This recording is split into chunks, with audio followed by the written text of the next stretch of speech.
Peace, peace, peace, everybody. We about to get started soon. We about to get started real soon. Just give me 1 minute. Something is going on with my computer right now, but just give me 1 minute. We about to get started.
Hello, peace. I'm sorry I'm starting so late. It's just that I'm having technical difficulties right now. I don't know where they came from, why it's going on, or whatever the case may be, but it just is what it is. I'm sorry, family. I'm still having the difficulties, but we're going to just try to make it work with the work. So again, shout out to everybody in the building. Make sure you supporting the stream any way you can. I can't like really see anything. I want to say, but peace to I can't. This person with a Q. You donated some jewels to me. Thank you so much. You set it off for tonight. Much appreciated. Family, if you want to support the stream, you already know what to do. PayPal, Cash App, super thanks, super chat. We take it all. Whole lot of ones beat a whole lot of nuns any day of the week. But yeah, we about to get into this. We about to get into it. We're just gonna have to start like this. I'm sorry, family. But what I want to start with, I don't even know where I want to even start. But I guess we could start with this. We could start with this. Let me see. For all you who don't know, Tariq Nasheed is crying about Ghana celebrating Juneteenth again. I don't know exactly what he's crying about this time, but we gonna just let Tariq talk and we're gonna just get into it like that. Shout out to everybody in the building. Juneteenth is not only an American story, it is a global story, an African story, and a Ghanaian story. It reminds us that the struggle for freedom, dignity, and justice is universal and unending. In this castle that was once used to service the machinery of enslavement, we gather today to declare that freedom is unfinished without repairing the trauma and lasting injustice. Ghana, Ghana, Ghana. Before we even start, I want to say that I don't see nothing wrong with what this sister just said. It's not just a Juneteenth. Juneteenth is not just an American story. It's just like it's not just a Texas story. It's a Black story, just like the Haitian Revolution. That wasn't just, that's not a Haitian story. That's not just, that's not just a Haitian story. That's not just a Caribbean story. That is a Black story, a Black liberation story. So it's like, I don't see nothing wrong with what she said. That's the type of talk I like. That's the type of talk we need more of. Shout out to everybody in the building. Yes, Visionary. I don't know why he's obsessed with Ghana for the same reason Yvette Carnell was obsessed with Ghana. Africa. Just hating. They hate everything that come out of Africa. Just hate it. Just mad because, again, they get basically, this is how they get money pushing this nonsense. And on top of that, they just mad they didn't get their butt kissed when they went to Africa. For all you don't know, Yvette Carnell has been to Africa. She's been to Africa. You wouldn't think it, by the way she started a whole xenophobic hate cult against Africa, but yes, she has traveled to Africa. Oh, shout out to WT in the building, and yeah, shout out to the whole chat. But let's let Tariq get back to what he was saying.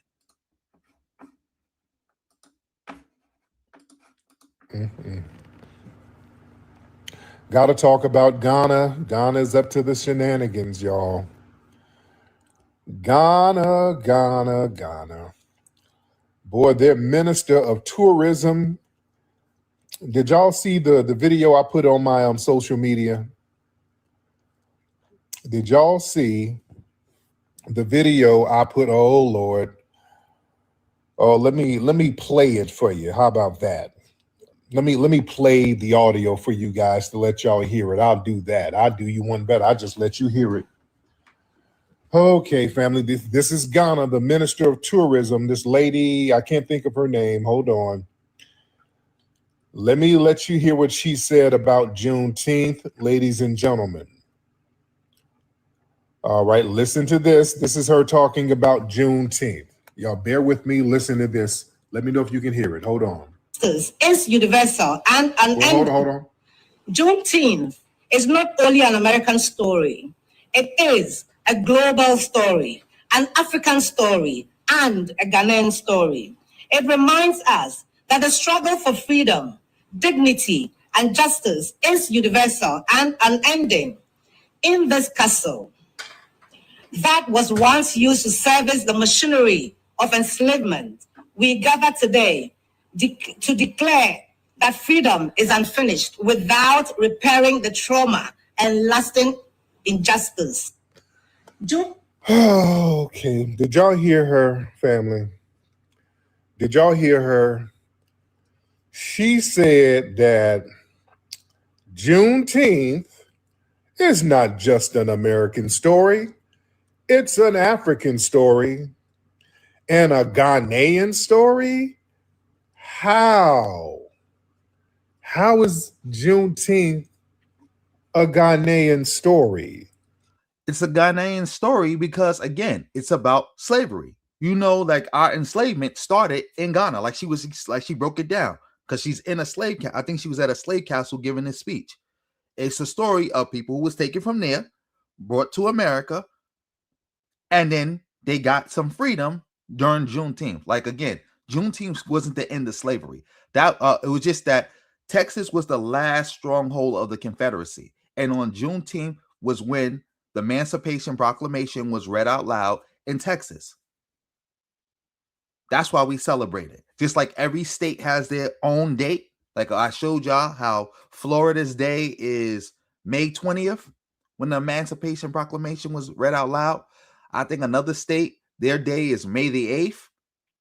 So yeah, that's a part of their story. Like our history is their history. We are one people. That's something that was always taught in America. Like, I don't even know why Tariq is acting like how could this be their story? Because it's a black story. Just like it's our story. I've never been to Texas. I don't think I got anybody in my family from Texas. I don't think I'm the descendant of anybody who was enslaved in Texas or brought to Texas. But you know, a lot of Confederates, when they were fleeing the Union Army, went to Texas. And they brought their enslaved Africans with them to Texas. But I celebrate Juneteenth. That's a part of my story. Just like I celebrate Haitian independence. I'm not Haitian. But again, that's a part of my story. It's a black story. So that's how it's connected. It's all connected. Ghana wasn't technically even a country when Juneteenth first came about. Well, if Ghana's wasn't technically a country when Juneteenth came about, then how does Ghana owe people reparations for people being sold into slavery from Ghana? See, you just contradicted yourself. You said Ghana owes black people in America reparations for their involvement in the slave trade. And when people pointed out that Ghana didn't even exist, the country, you said, well, it don't matter. Some of them tribes are still there. But now when it comes to celebrating our freedom from that enslavement, now they can't do it because, you know, Ghana wasn't even a country. That doesn't even make any sense. And it also extra doesn't make any sense because you claim that the transatlantic slave trade didn't even happen. And then when you do claim it happened, you say only about 5% of the people came here. The rest of us was already indigenous. We was already here. And you can't find any Africans in your ancestry. So what are you complaining about? What are you crying about? Inquiring minds want to know. What are you crying about? What are you complaining about? How the hell is it a Ghanaian story? Because these folks just be saying stuff and then don't elaborate on it. They do what Fat Joe did. Hip hop, blacks and Latinos, 50-50. And then you won't elaborate and just put a lie out there and just let it linger. And hopefully you think nobody's going to say nothing. See, that's why it's important to jump on these people's lies, family. That's what they do. The name of the game is just keep throwing lies out there. And if the lies don't get unchecked, they start to fester. Lies are like mold. You understand? If you don't take care of mold early on, that shit just grows and spreads and spreads and spreads. Tariq is teaching right here. He's teaching. That's why I do what I do against FBA. That's why I would even say since day zero, not even day one, day zero, I've been going at them because the whole FBA premise is a lie. It's a lie. And through my work, matter of fact, I'm tooting my own horn.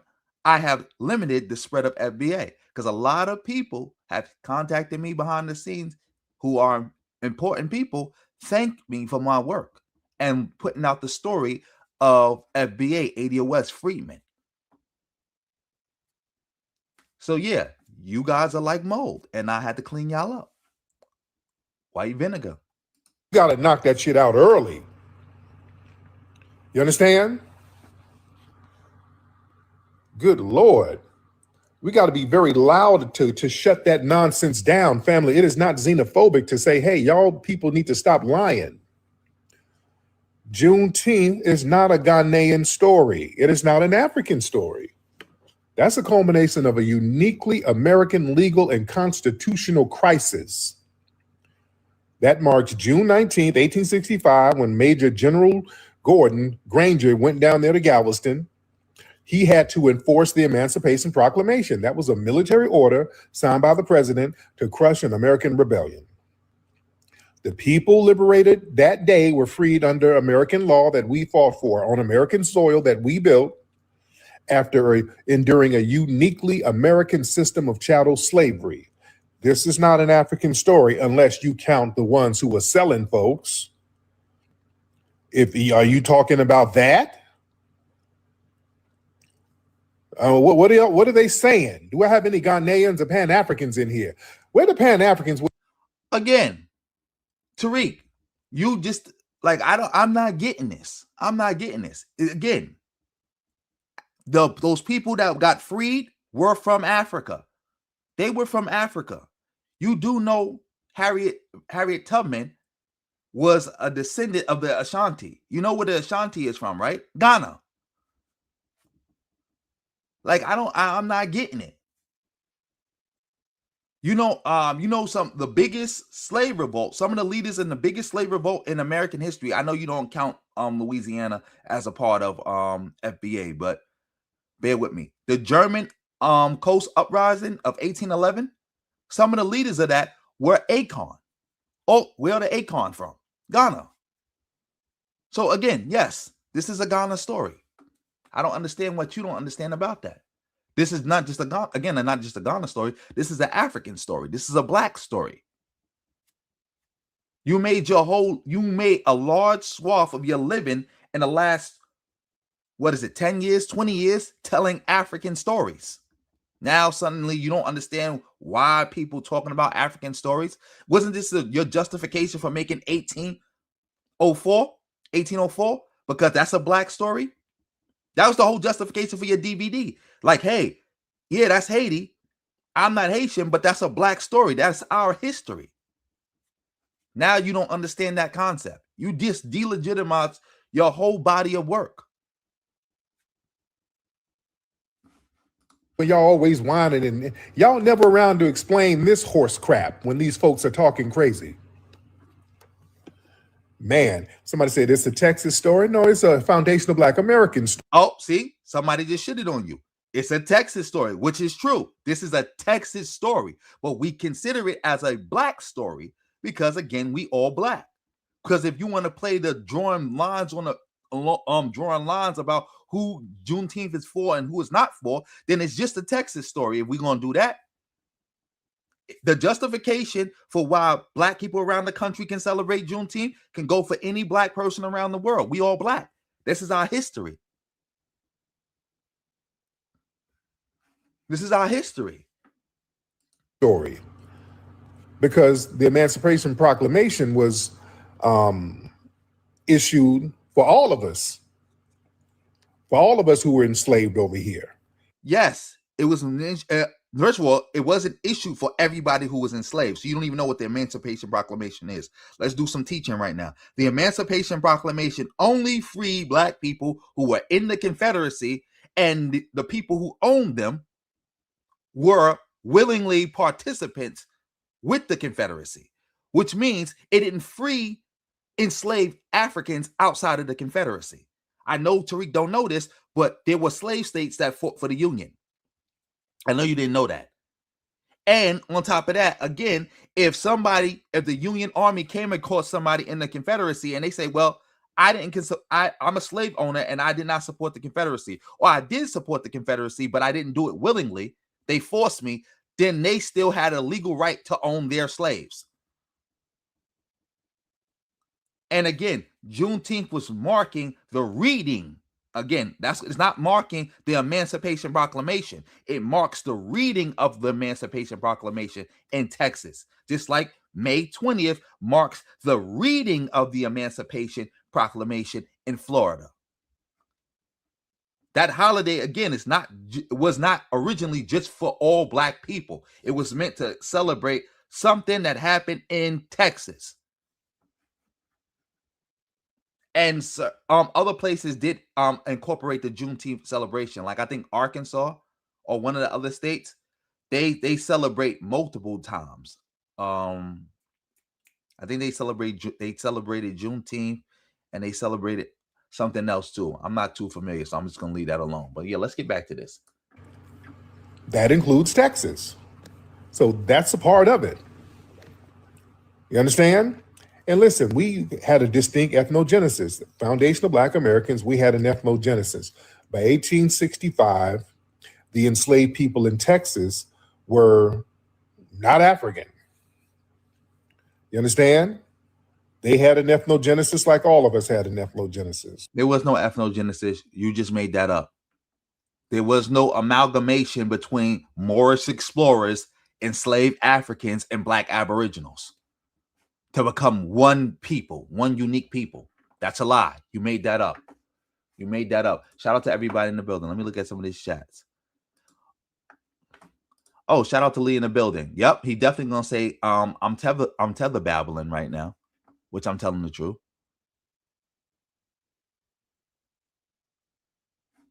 Shout out to Richard in the building. That is a fact.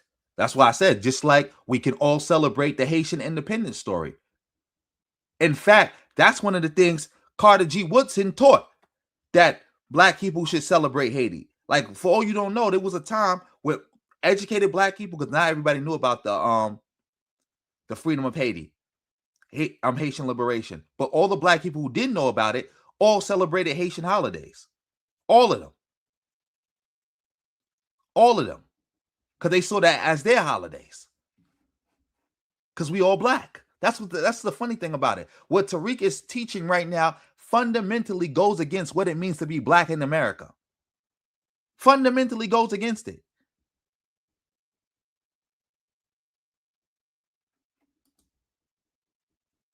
Oh yeah, he definitely gonna do that. He definitely gonna do that. Yes, Lord of Slaughter, because now FBA didn't exist before 1865. Mind you, the old number was if your family is not on the 1870 census. So now we going back. This is crazy. But shout out to everybody in the building. Oh, shout out to Julius in the building. Yes, he's talking against his own argument. Again, chicken butt mouth. You never know what's going to come out of Tariq's mouth. You never know what he's going to say. You just never know. You never know. But again, shout out to everybody in the building. Let's keep this going. We had a brand new identity and ethnic group in the American South. Juneteenth celebrates the survival of that ethnogenesis. It celebrates that distinct lineage. So calling it Ghanaian or saying that it's a Ghanaian story, that literally makes no damn sense. Juneteenth is our cultural milestone. It's not a monolithic global one. Notice how everybody feels entitled to our shit. Anything that's for us, everybody can just kind of nudge us out the way and just claim jump every damn thing we do. They don't do that with other people. You don't see them talking about St. Patrick's Day as a global story. Why would the cultural minister, tourist minister of Ghana be talking about St. Patrick's Day as a global holiday? This is something Black. She's talking about a Black story.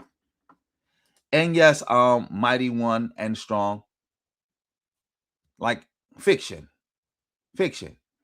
And like Lee said, everybody please help get the likes up. Support the stream any way you can. Much appreciated. Much appreciated. Exactly, Hood Mistress. Matter of fact, you got the copyright sign. You got to use the trademark sign, not the copyright sign. We got to do our due diligence. Oh, you do got the trademark sign too. Oh, shout out to you. I can't see. So I looked a little closer. I said, I see the trade. Oh, that's the trademark sign. Shout out to Lord of Slaughter coming through with the fire emojis. Yeah, let's get back to this. You don't see that. Anything that's remotely carved out for us, you got people from the outside trying to elbow their way in as if they're entitled. See, we let people get away with way too much shit, man, for way too long. Way too long. Look, the blood was spilled by foundational Black American soldiers. Juneteenth was just not, it wasn't just freedom granted. No, that was a day that freedom was enforced by the Union Army. And again, we were fighting with the Union Army. They could not have won the Civil War without foundational Black Americans. That's what Lincoln said. Those United States colored troops, that was the damn secret sauce that won the war. You understand? Foundational Black American men took up arms on this soil, shedding blood in these American battles to violently dismantle that damn white supremacist Confederacy. So we were freeing ourselves. You understand? Something that Tariq got from me, by the way, because when people asked him when I put it out there, because I was the one who pointed it out, like, hey, why are you making a documentary about 1804, but it's not about the Black people in the Civil War? What he said, well, Haitians freed themselves. Black people in America didn't free themselves. They had to be freed by the white man. He said that. He said that. He said we didn't get free by ourselves. And again, if you ask Tariq to explain that about how Black soldiers freed Black people, he can't explain it. Because Black people didn't just free themselves by just fighting in the Civil War. Because I know Tariq don't know this, when the Civil War ended, slavery did not end.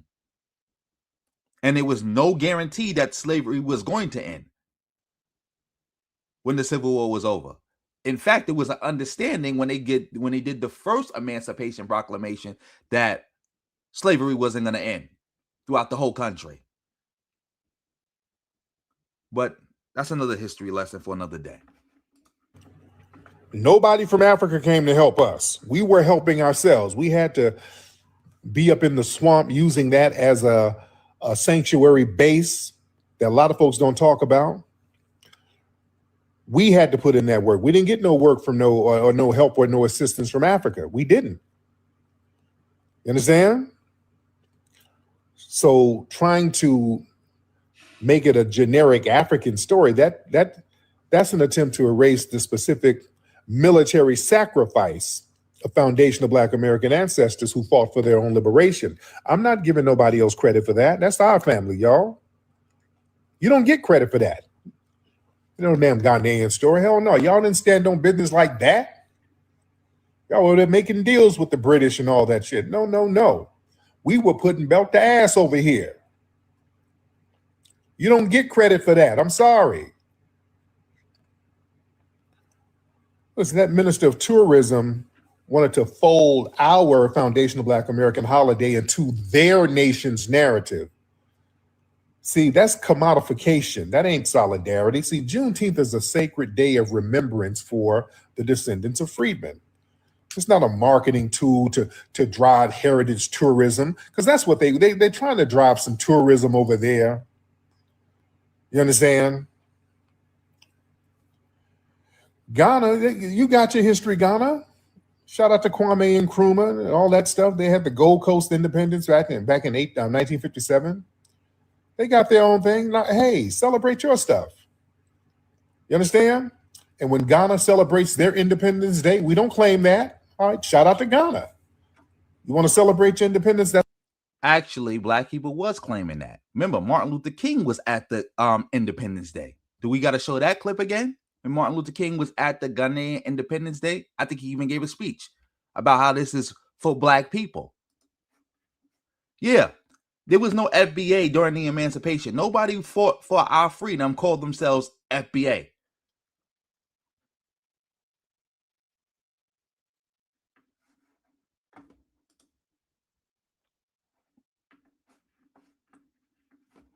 Yeah, nobody. Nigerian Jesus lover, what do you mean by that? Exactly. He is a disgusting xenophobe. That's the victory for Ghana. We don't claim it as our own. See, true mutual respect between ethnic groups from different continents, man, that means recognizing and honoring the distinct historical timelines. You don't blend them together until the specific details of American survival is washed away, because what they're trying to do is erase us. And that's not going to happen. The system that was dismantled on Juneteenth, that was a distinct system of servitude infringed on us. You understand? American chattel slavery was racialized, it was perpetual, it was constitutionally protected for a long time until we said, hell no, enough of that. And us overcoming that very specific machine, that's a major triumph exclusive to those of us who survived that. Our family survived that. So trying to dilute that narrative, that minimizes the unique terror that we faced and we survived, that no other group have survived like that. Tariq is babbling, but let me show y'all this. I think we could watch this real quick. Again, can y'all see my screen? Is it on my screen? This is, again,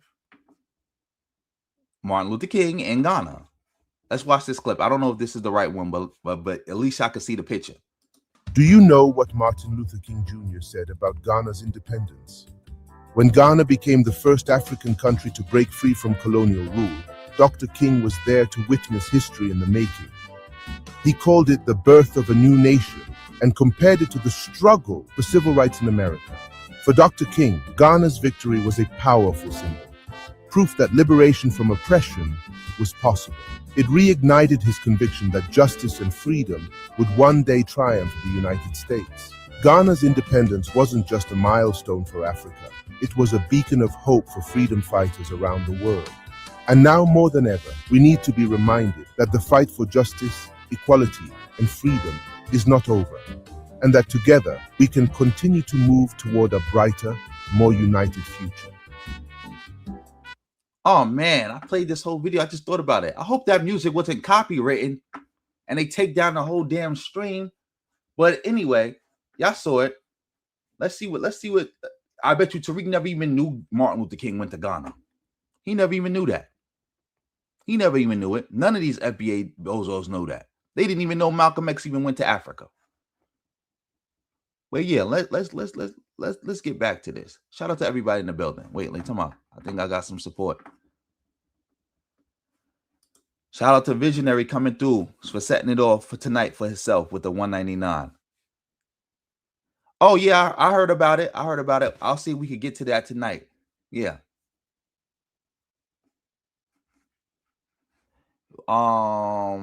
Yeah, we'll see if we can get to that tonight. Shout out to you for the 199. Coming through with the 199. But yeah, let's get back to this. So that's not going to be erased by trying to sit up here and say, oh, this is all of us survived it. No, you didn't. You didn't. No. No, you don't get to get stolen valor. See, people try to get our valor. They want to steal our valor. People talk about stolen valor. They love stealing our valor. No. See, we're exercising cultural sovereignty. Every distinct group, they have a right to cultural sovereignty. They have a right to their own traditions, their own holidays, their own history, without them being absorbed into a broader, vaguer category. You understand? The Irish got St. Patrick's Day. The French got Bastille Day. Haitians got the Haitian Independence Day. New York, they got the Caribbean Day Parade. We have Juneteenth. Every damn time Juneteenth rolls around, you notice everybody tries to tether it up. Now everybody trying to tether it up. You sound like you're the only person tethering it up. Oh, shout out to Lord of Slaughter coming through with the 199. Whole lot of ones beat a whole lot of nuns any day of the week. Yeah, Tariq changes it up. He's saying 1865 now, but he was saying 1870 before. He constantly switching it up. Let me see, where you at? I see some. Okay, I guess I got to put you on timeout because it's like you just sitting here and now you trying to spam xenophobia. If you want to be mad at Tariq and the FBA bozos, then that's cool. But we're not gonna allow you to be over here and spam xenophobia. Go spam them. Y'all could go have y'all xenophobia fight. This is not the place for that. Thank you very much.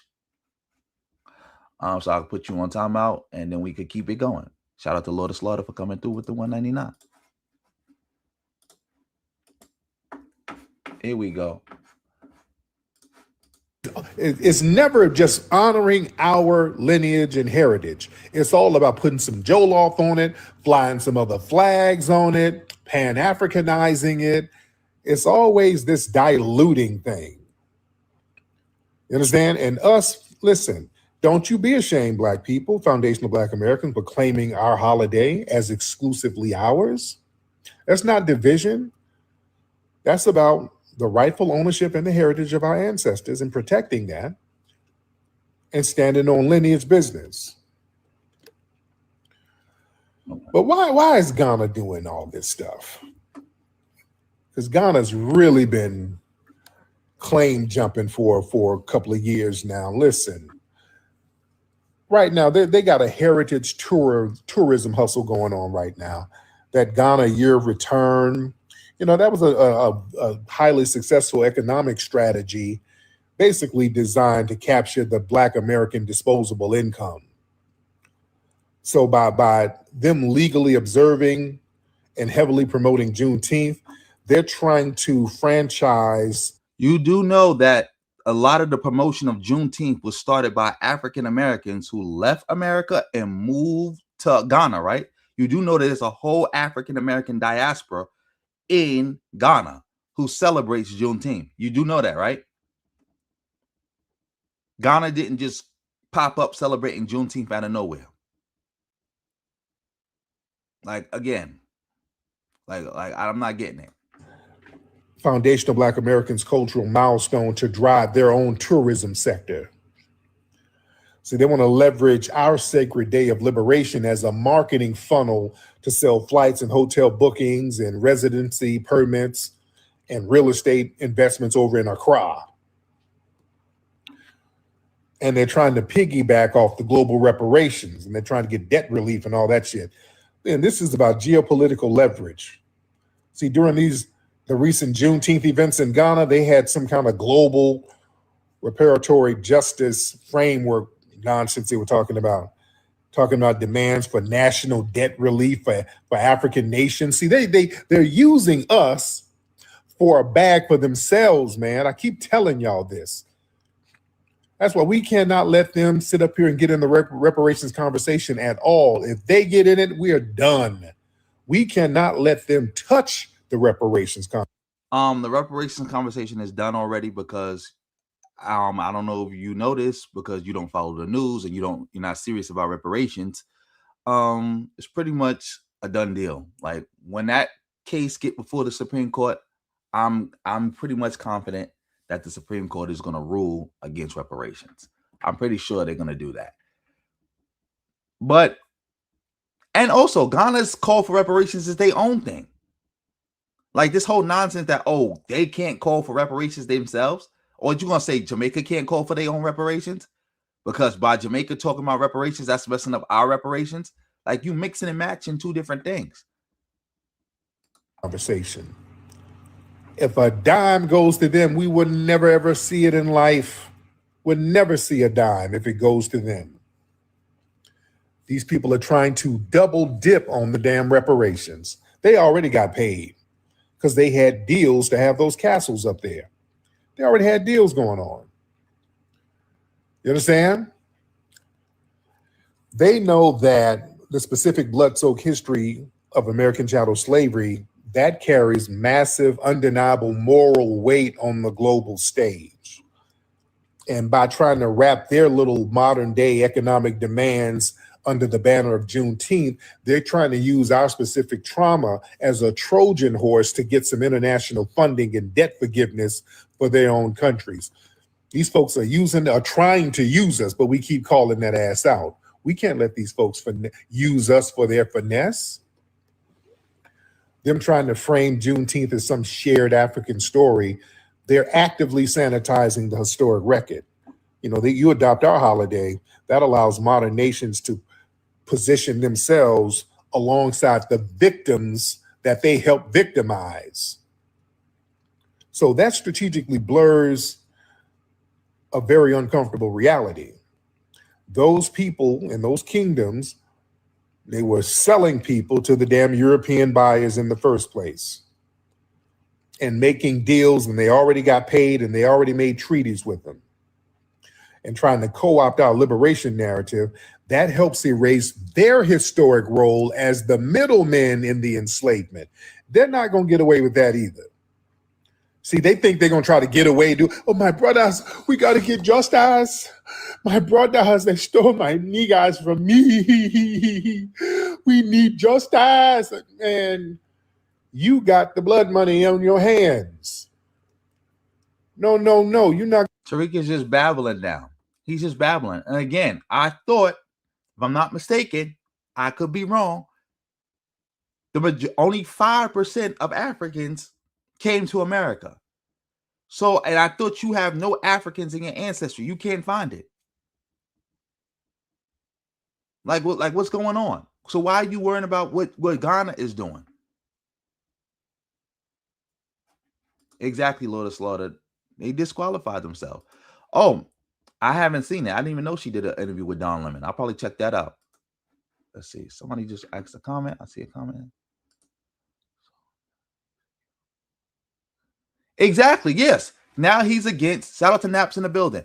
Now he's against other countries. Because again, now he's trying to create this false narrative that somehow if Ghana talks about getting reparations for what they've been through, it somehow takes reparations away from Black people in America, which is not true. Which is not true. This is the same thing that they said before also, when they were trying to justify attacking Black immigrants, talking about, oh, Black immigrants are trying to steal our reparations. That's all they say. It's a lie that they use to justify all this nonsense. That's what they do to justify their xenophobia, accuse people of trying to steal their reparations. This is nonsense. Going to do that, Dudu Tunde? Hell no. You don't get to swing and spin the block. You see that? Using name calling, Dudu Tunde. Like, come on, man. After you done did a dirty deal that went bad for your ass, now you want to spin the block. You done sold some of us out, because most of us, you know, there was a lot of us already over here, but there were a few that were sent over here from there. But yeah, they want to spin the block after they got their little trinkets, their mirrors and beads and their little paper, tricked it off, and now you want to spin the block. That's like a crackhead stealing a VCR, and now y'all can't watch TV, and he's like, oh man, what we gonna do? We can't watch TV. You my brother, we watch TV together. What we gonna do? We gonna have to go to the pawn shop and demand some justice. Fool, you sold the damn VCR to the pawn shop and smoked up the money. You understand? Like, we both got to go yell at the pawn shop. You sold it to the pawn shop. What the hell? Yeah, we're not equal victims here. I was victimized by both of y'all. You know? But listen, we as Foundation of Black Americans, we're the most visible and influential cultural superpower on the planet. These foreign entities, they treat our culture as an open. Come on, Tariq. Like, this is what you're going to do. You're going to babble and cry. We're not doing this. More babbling, more crying. We're not doing this. We're not doing this. Shout out to everybody in the building. Matter of fact, we're going to speed you up a little bit. You got like 30 more seconds to make a point. Open source.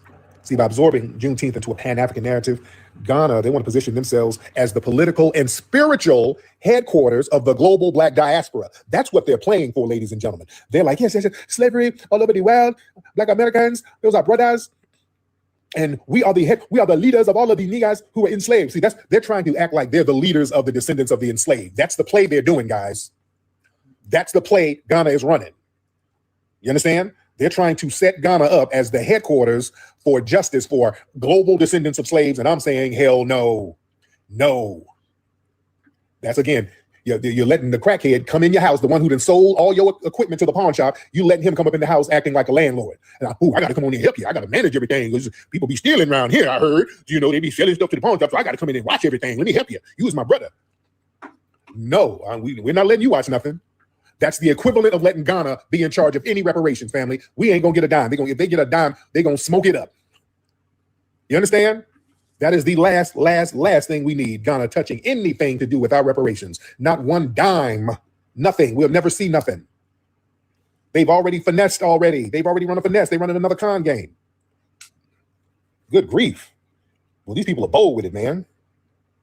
So what they're trying to do, they're trying to extract the massive political currency generated by Foundation of Black Americans so they can centralize their own global influence. See, they need us to co-sign them.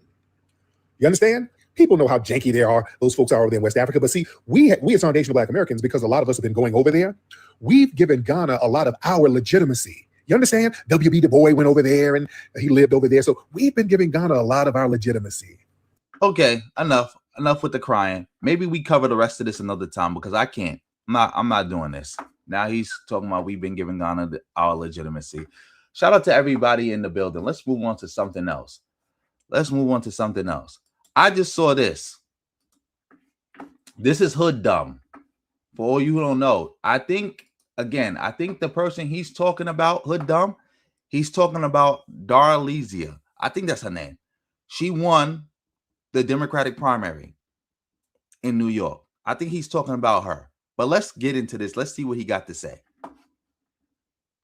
I say, y'all don't understand how much. Hold on, y'all give me a second. Yeah, y'all understand how much them niggas love dressing like a damn rainbow? Yeah, and them Africans, because they be dark-skinned niggas. Them niggas be dark as shit. Wearing pink, hot pink, purple, light blue, green. That niggas wear green pants.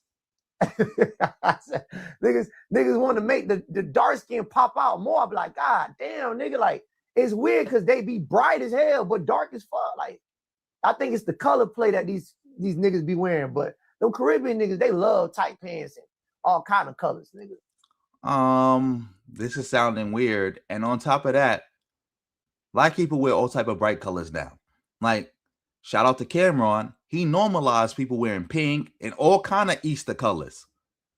Like what are you saying? And he did that like 20 years ago. So stop trying to make it seem like this is some new foreign concept that people from the Caribbean are bringing in right now. Like, come on now. And his hairline is crazy. He sure he ain't tethering with that kind of hairline. He is crazy. What do you say? Shout out to Hood Mistress in the building. I don't know. Maybe he just talk like that. But let's get back to this. Let's see what he talking about. They be pissing me off with this shit. Yeah, y'all. Anyways, what's popping? What's good? Anyways, y'all, welcome back to another Hood Smart Late Night Radio Show. I'm your favorite host. Oh yeah, we cutting that whole part out because he just cursed up a storm in the beginning for no reason. Just cursed up a whole storm. Yeah, we're gonna edit that part out, but we're gonna let him continue on from this point right now. But shout out to Visionary for coming through with the 199. Thank you for the double up for tonight, helping me get closer to my goal. Much appreciated. Let's keep going. Hey, y'all, what it is and what it ain't. I hope y'all out there living right and eating right. Yeah, y'all put that swine down. You know what I'm saying? Pick them vegetables up. All right, so there goes the pin right there. There goes the link. Y'all go ahead and subscribe. And that's because you have not signed up for the Ask AI membership who can answer that question for me. Because I don't get it. Why? I really want to unpack what is the purpose of them telling us, nigga, you look Africa. Nigga, you look Africa. Ah, ha, ha, ha, ha, ha, ha, ha, ha. Dumb nigga. You don't think I can't do my own research to figure out what my own family is, bro? Oh yeah, Visionary. FBA is super colorist. A lot of these FBA accounts that people be like debating whether they white or not, on white or black or whatever the case may be, a lot of them just be biracials who hate their black side of their family And they feel like FBA is a nice, comfortable area where they can express that. But you do it under the guise of hating Africans. Can't make this up. This is super sad. Shout out to Lee D. Clinton in the building. Super sad. Yes, his hairline sums it up. Of course we knew that, Congrugal. A lot of these FBA bozos are not just colorists, but they anti-black women. A lot of these so-called pro-black groups who hate Africans also hate black women. And they also hate dark-skinned people. And are super colorists. Super colorists. But let's see if he can get to the point that he's trying to make. I really want to unpack what is the purpose of them telling us we're African.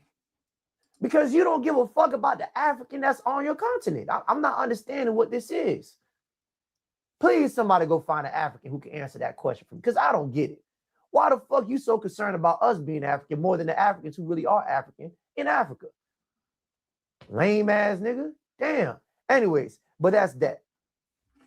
Had to put that out there because these niggas here be in my comments for days. They want somebody so desperately to be African with their African ass.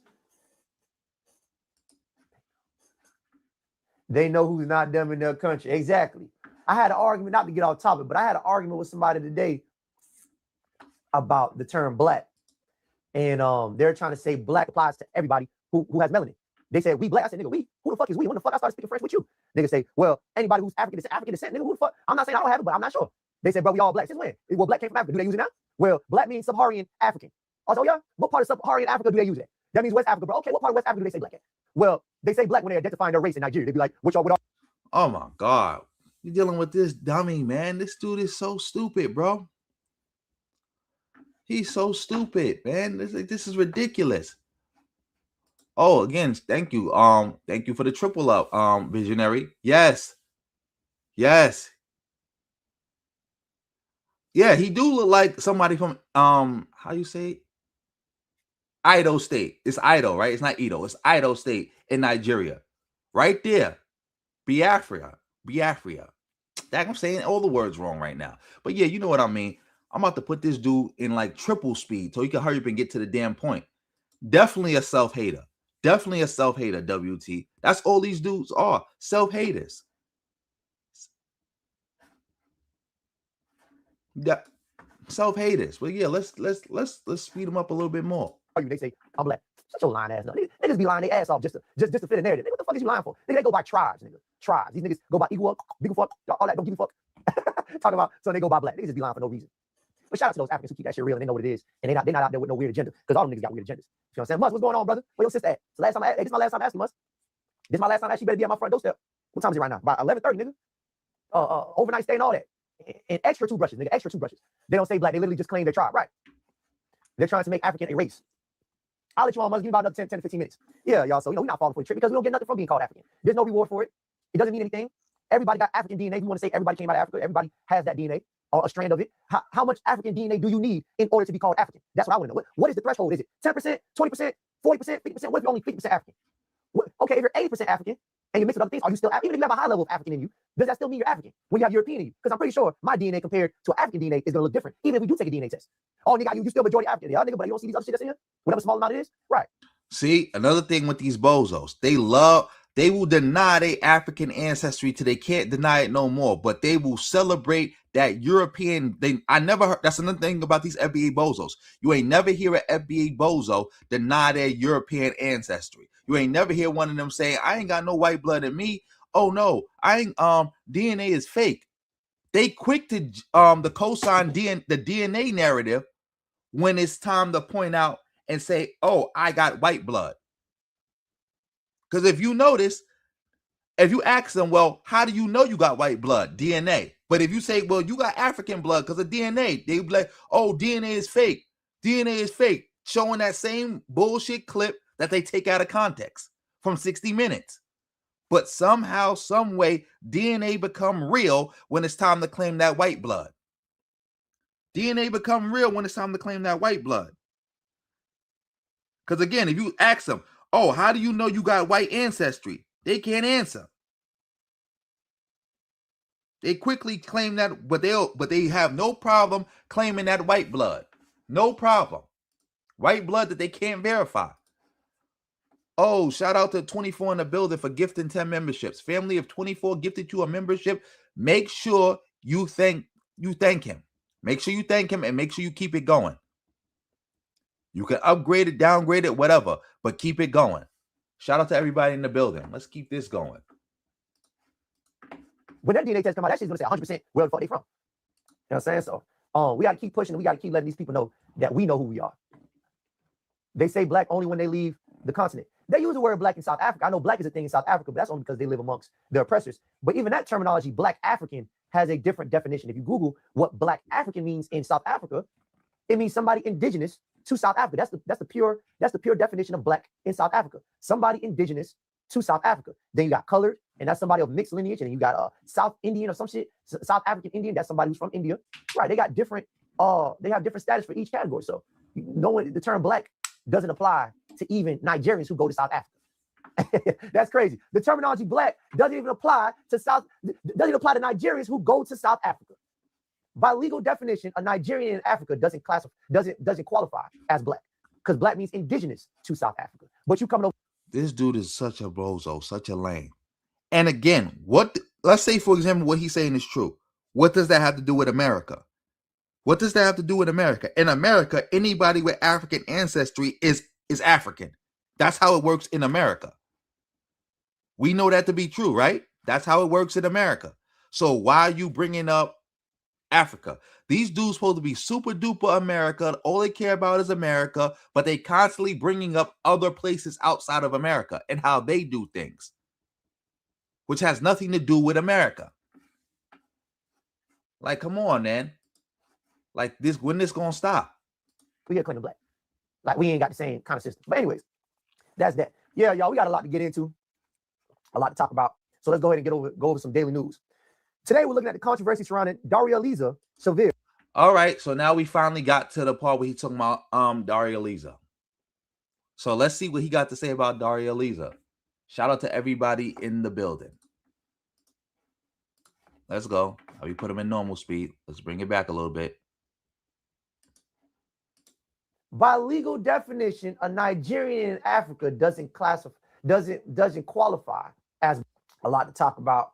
So let's go ahead and go over some daily news. Today, we're looking at the controversy surrounding Darializa Chevalier, a progressive congressional candidate endorsed by Zohan Madani.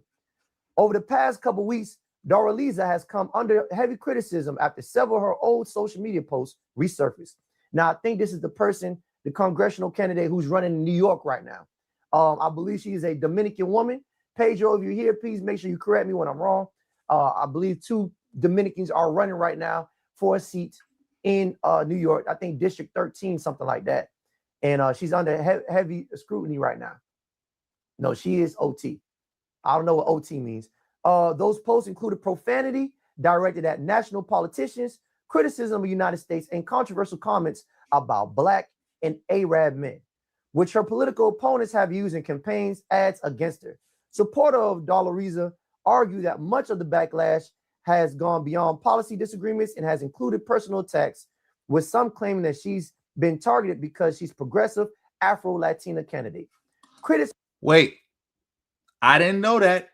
I got to look into this because, again, I wasn't looking into none of the candidates because I was just so disillusioned with politics. I already called what was going to happen. I said that the DSA, the whole lefties, they was going to sweep up, and there's a lot of anti-Blackness in it. So I got to definitely research her and her statements about Black men. I got to definitely look into that. So look, Hood Dumb said something smart. Got to give him Hood Dumb his credit. On the other hand, argue that the focus should remain on her own past statements and whether they're appropriate for someone seeking public office. Mayor Madani has defended his endorsement. He said that he did not see any of the resurfaced posts before endorsing her, but he continues to support her campaign, arguing that voters should focus on the issues she wants to address rather than judging her solely by years old social media posts. All right. Oh, she just won. Whoa, that's crazy. Let's talking about it, family. So I'm gonna go ahead and summarize that just in case if I read it too fast or you didn't understand what I was saying. So yeah, we're gonna put you on pause real quick. Shout out to everybody in the building. Let me look in some of this chat. Let me look at some of this chat.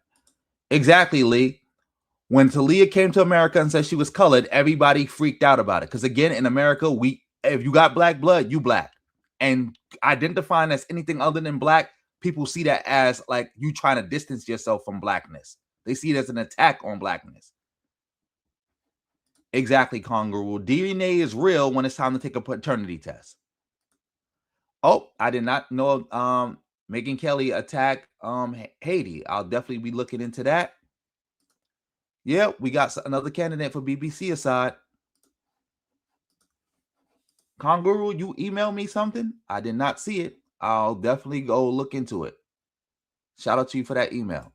Oh, shout out to Visionary for the $1.99.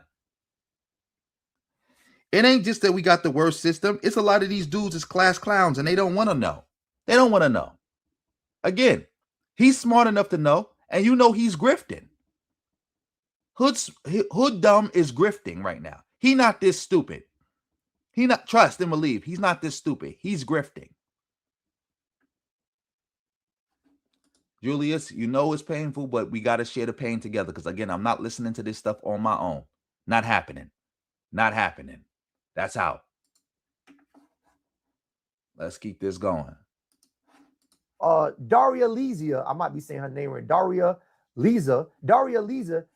Chevalier is a congressional candidate in New York District 13 who's running. And I think she just won. Pedro just let me know she's won. She is Dominican, and she has been under scrutiny for her past posts that she has been making about America in general. I think she said something about the flag, the Dominican flag. I'm not sure, but she has put out some scandalous tweets. And the funny thing about it, there was another Dominican who was running against her. And he had made comments about her being Haitian, you know, just all kind of tribalistic things going on. And shout out to 24 for the 10. For the 10 euros. What? Let me see let me see what you said. Let's see.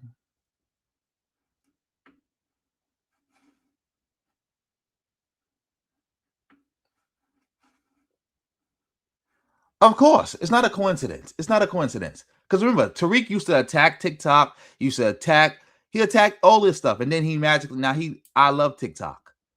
He's a bozo and a grifter. Total shill. He supports anything that the Republicans do. And hood dumb. I'm going to have to go over this whole topic on my own. Because we not learning nothing from you. You just doing a whole bunch of this, that. Crazy. Oh, thank you, her mistress. I got the signs mixed up because I can't, because it was small. Because like I said, I can't, my computer is like kind of frozen, so I can't really see things. Yes, 24, my fault. I got it confused. Thank y'all.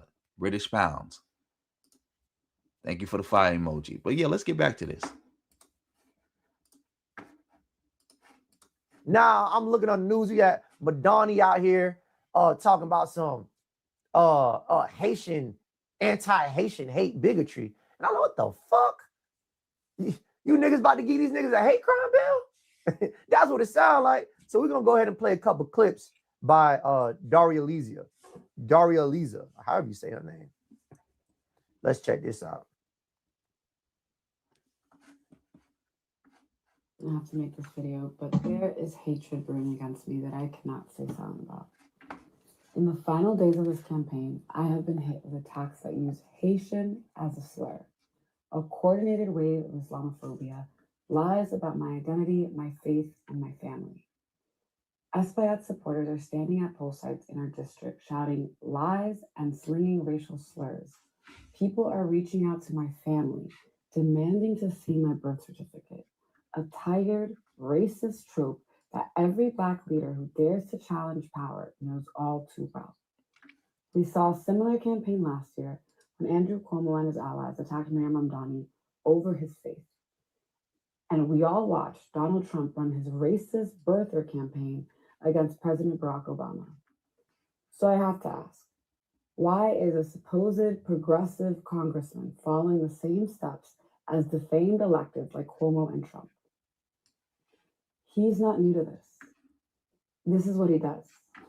Espaillat and his machine have resurfaced and carried out this playbook time and time again. And I, quite frankly, Espaillat is the guy she's accusing of using Haitian slurs. I still haven't found the Haitian slur that they use, but she said that they said that she used Haitian as a slur. I might have misheard that. Correct me if I'm wrong. They said that she used the word Haitian as a slur, not that Espaillat was using Haitian slurs. But again, hood dumb is dumb, so I got to look into this topic on my own. Shout out to everybody in the building. Lee, you funny. I got my own glasses, by the way. I just don't have them with me. My kids had took my glasses home with them, or I left my glasses at their house when I went to go visit them. Either one. I don't know if they took it out of my coat pocket or I forgot it, whatever. But I got my own glasses.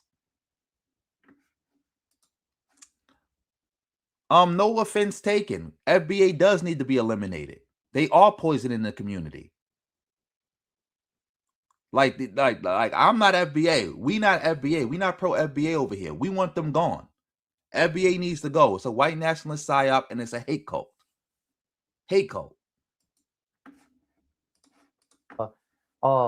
That he used Haitian slurs against her, asking for birth certificates, and yeah, I don't know, some Dominican shit. I don't know the hell. To allow it to continue to happen. He did this to Charlie Rangel by claiming that his Latino supporters were traitors to the Latino community, and they did it to Senator Robert Jackson, another Black man, for daring to run in what they called a Dominican district. I am proudly Dominican. I am a proud Black woman. I am a proud Muslim woman. I'm a proud Dominican and I'm a proud Black woman. How can you be both things? Peace, bro. Peace. Thank you for all your support over the years. Peace, peace, peace. Oh my God. Let's start this back over because he's gonna say something stupid. I know it. So yeah, let's bring that back. And they did it to Senator Robert Jackson, another Black man, for daring to run in what they called a Dominican district. I am proudly Dominican. I am a proud Black woman. I am a proud Muslim woman. I'm a proud Dominican and I'm a proud Black woman. How can you be both things at the same time? So a Dominican can't be Black. And mind you, hood dumb is like the same type of bozo to play that Garfield clip talking about, oh, Dominicans deny their blackness. Dominican, I'm no Black. I'm no Black. Now you got a Dominican woman calling herself Black. Now you questioning how could she be Black and Dominican? You can't make this up. You already know, WT. You already know, WT, that this is painful. This is painful. This is painful, but we're going to share the pain because I'm not doing this by myself. Shout out to everybody in the building. I am a proud Dominican and I am a proud Black woman. How can you be both things at the same time? Which one is you? Is you Dominican or is you Black? See, that's the problem. They love to tether on to the term Black. Listen, at least I put my beef aside. All right, come on, man. Now people are tethering on to the term Black. People with African ancestry tethering on to the term Black. Mind you, FBA, y'all the tethers because the term Black was popularized in the Black community by Kwame Ture. That's why Black people call themselves Black. He literally started the Black Power era. And the only people who used the term Black was people who was radical. And then through their uses of the term Black, that's how Black got normalized in the Black community. And Black people started calling themselves Black. So who's the tether? Who's the tether? He's Trinidadian, by the way. So what are you saying? The Black community in America is tethering behind a Trinidadian? Like, come on, man. With the Dominicans about them saying me no Black. I said, yes, me no Black. You no Black. I might get a you no Black. I'm gonna make a you no Black shirt. Don't you niggas steal my idea. Oh, I'm suing you. I'm patenting this shit right now. I'm gonna make a black shirt. And that shit gonna have an arrow pointing that way. Richard, yes, this is real. This is real. They are this stupid, and their audience is even dumber. Can't make this up. They are stupid, and their audience is even dumber. This is painful. That way. So anytime I'm standing next to a nigga who think he black, I'm gonna be pointing, nigga, you ain't black, nigga, you know black. Right. So we just put our beef aside with the Dominicans saying, yeah, me know black, you know black, correct. Now these niggas out here talking about I'm Dominican black. When the fuck? When the fuck? Let me go and get this shirts printed now. When the fuck? Well, you see, that's the problem with the term black is people like to use it when it benefits them. The fuck you mean? You are a Dominican black. I didn't know you could be two things at the same time. I mean, Dominican black Dominican. Exactly. These FBA bozos just will say anything. They just say anything, and they just try to find a way to attack people when they say anything. Now she's not. Now he's confused. Now he's confused that like, oh, there's a such thing as black Dominicans. When did that happen? Like, oh, like you're a black Dominican? Like, you're just making up stuff now.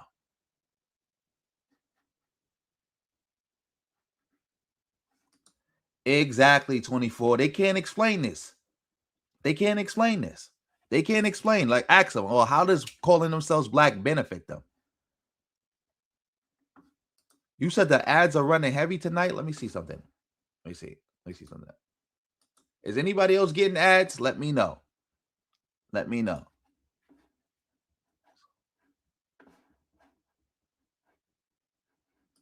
That's what he's saying.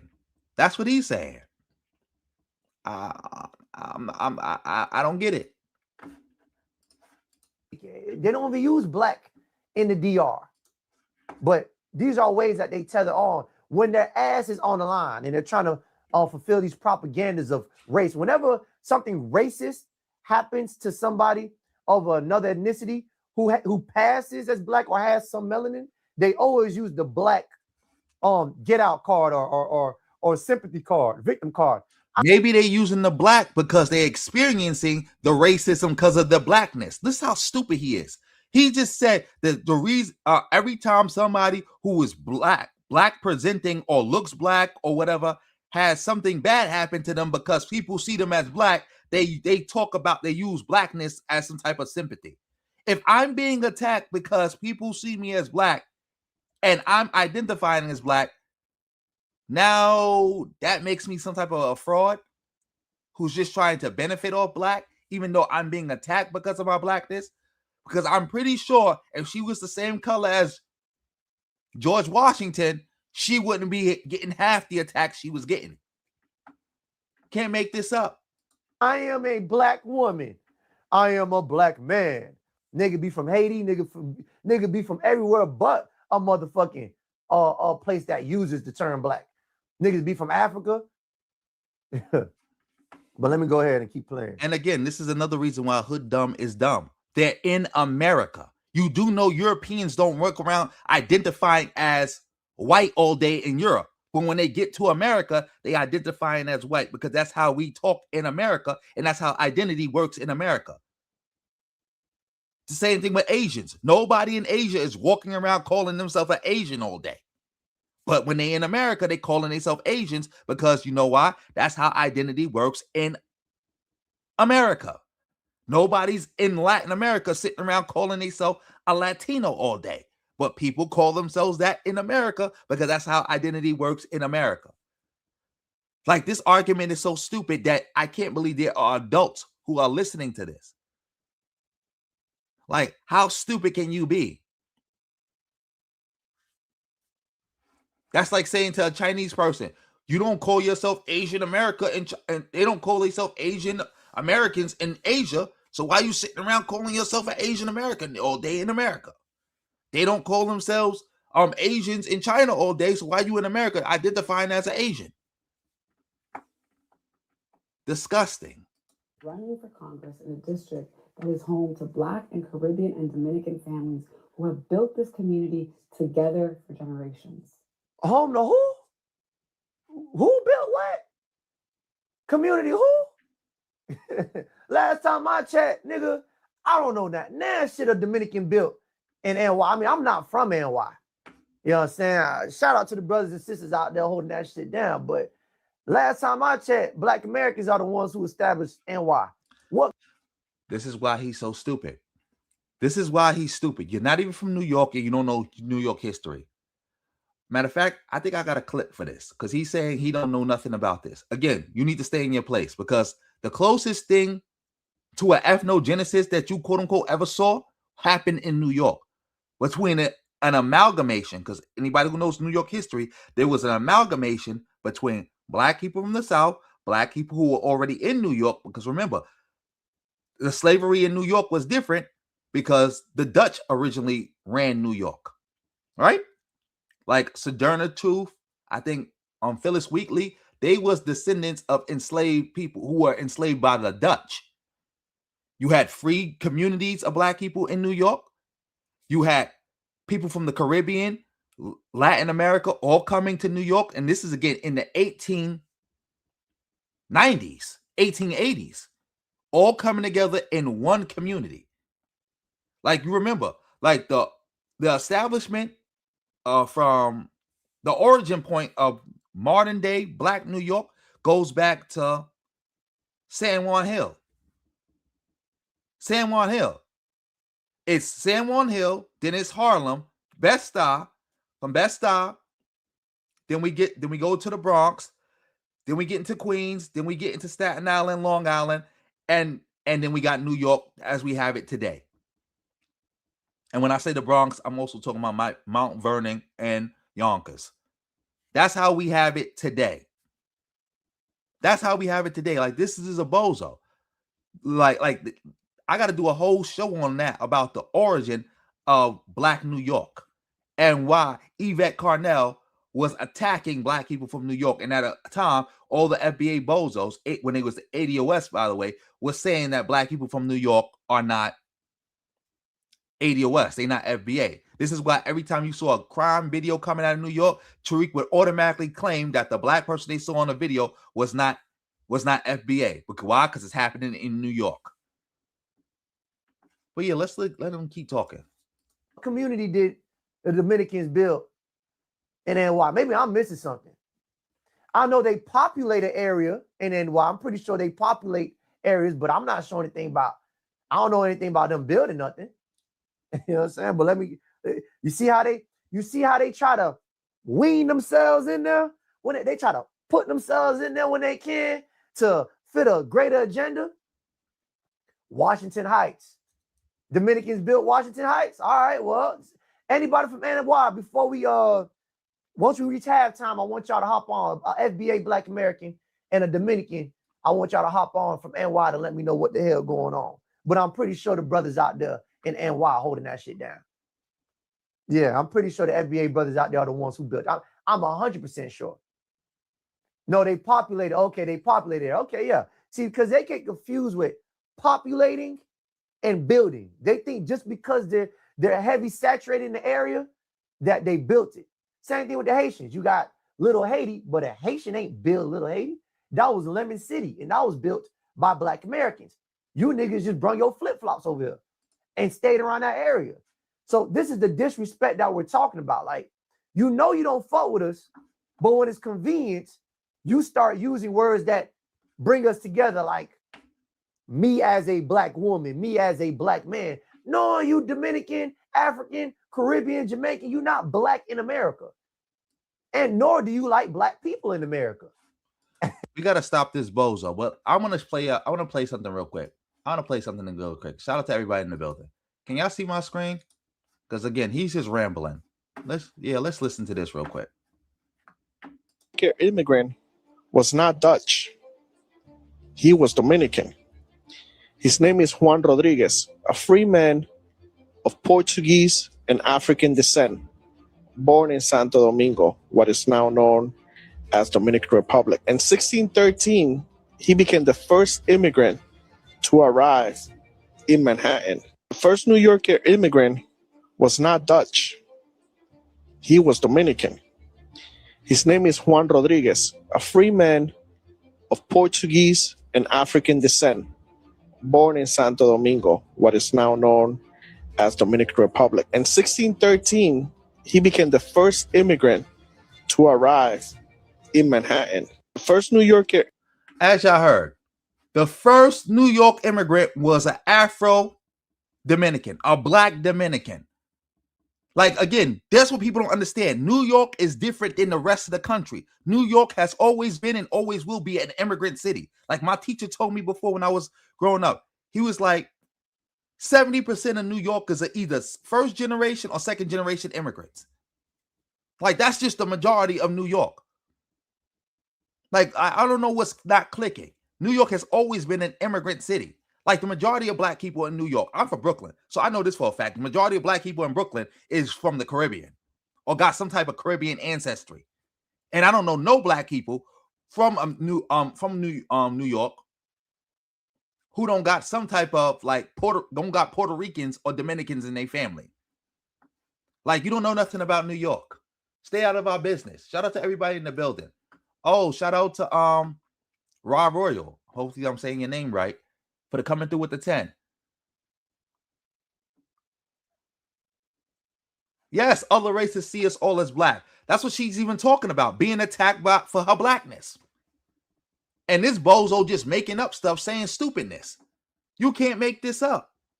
You can't make this up. These people are literally dumb. Like, I can't get this. I mean, I can get with it because, again, they're dumb and they're grifting and they're part of a white nationalist psyop. But, yeah, let's get back to Hood Dumb and let him finish explaining himself. Right. You like your poverty flags. Wave them poverty flags, nigga. You like that poverty flag, nigga. Y'all know what a poverty flag is? A flag that's po. Yeah, you like waving them shits. Nigga, be that, nigga. Talking about some you Black. Anyways, I'm gonna let the clip keep rolling. They are definitely Black, bro. Shit, nigga, where, nigga? Where are they Black and when were they Black? That's my question to you, nigga. Damn, even his own chat is calling him out, saying, nah, you got this wrong, Hood Dumb. They are Black. Duh. But let's let them keep going. Y'all give me about 10 more minutes. Then I'll do call-ins. After I let 2 more minutes, 3 more minutes. Your campaign against me is not politics. That is racism, dressed up and unleashed by my opponent because he has nothing else left. He can't run on his record. Now, that's that video. She's over here beefing with this nigga. Now, here's what I want y'all to pay close attention to how these immigrants act once they get into office or these political positions or seats. Here's her stance on immigration. I want to still ask about 2 tweets specifically because I think they are relevant to the race. The first is all deportation is wrong. Now, in Congress, obviously, that comes with a lot of questions about immigration enforcement. And even as Democrats might agree with calls that you have shared to things like abolish ICE, I don't know if they're necessarily there on things like all deportation is wrong. Is that something you still believe? That phrase, yes. I still believe that all deportations are wrong. And even if we're talking about illegal entry to the country or someone who may have committed a crime? So when we're talking about things like illegal entry, or we're actually talking about administrative laws, right? We're not talking about criminal law. Let me concede the question of people who have not committed a crime, because I think that that's not really the question. Like, if we're saying all deportation is wrong, though, that would seem to also include people who were convicted of breaking U.S. criminal law. Is the deportation of those people wrong?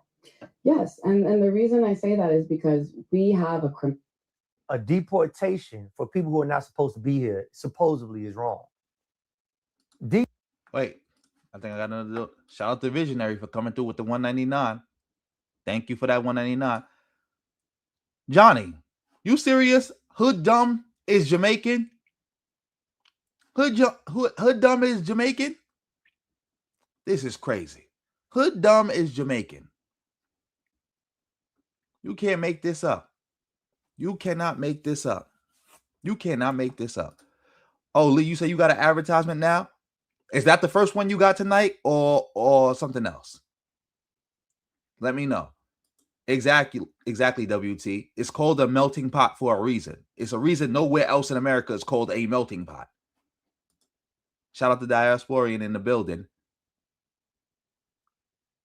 I would say that number is way more than 25% now. Way more. That number is probably like 75%. 75%, 95%.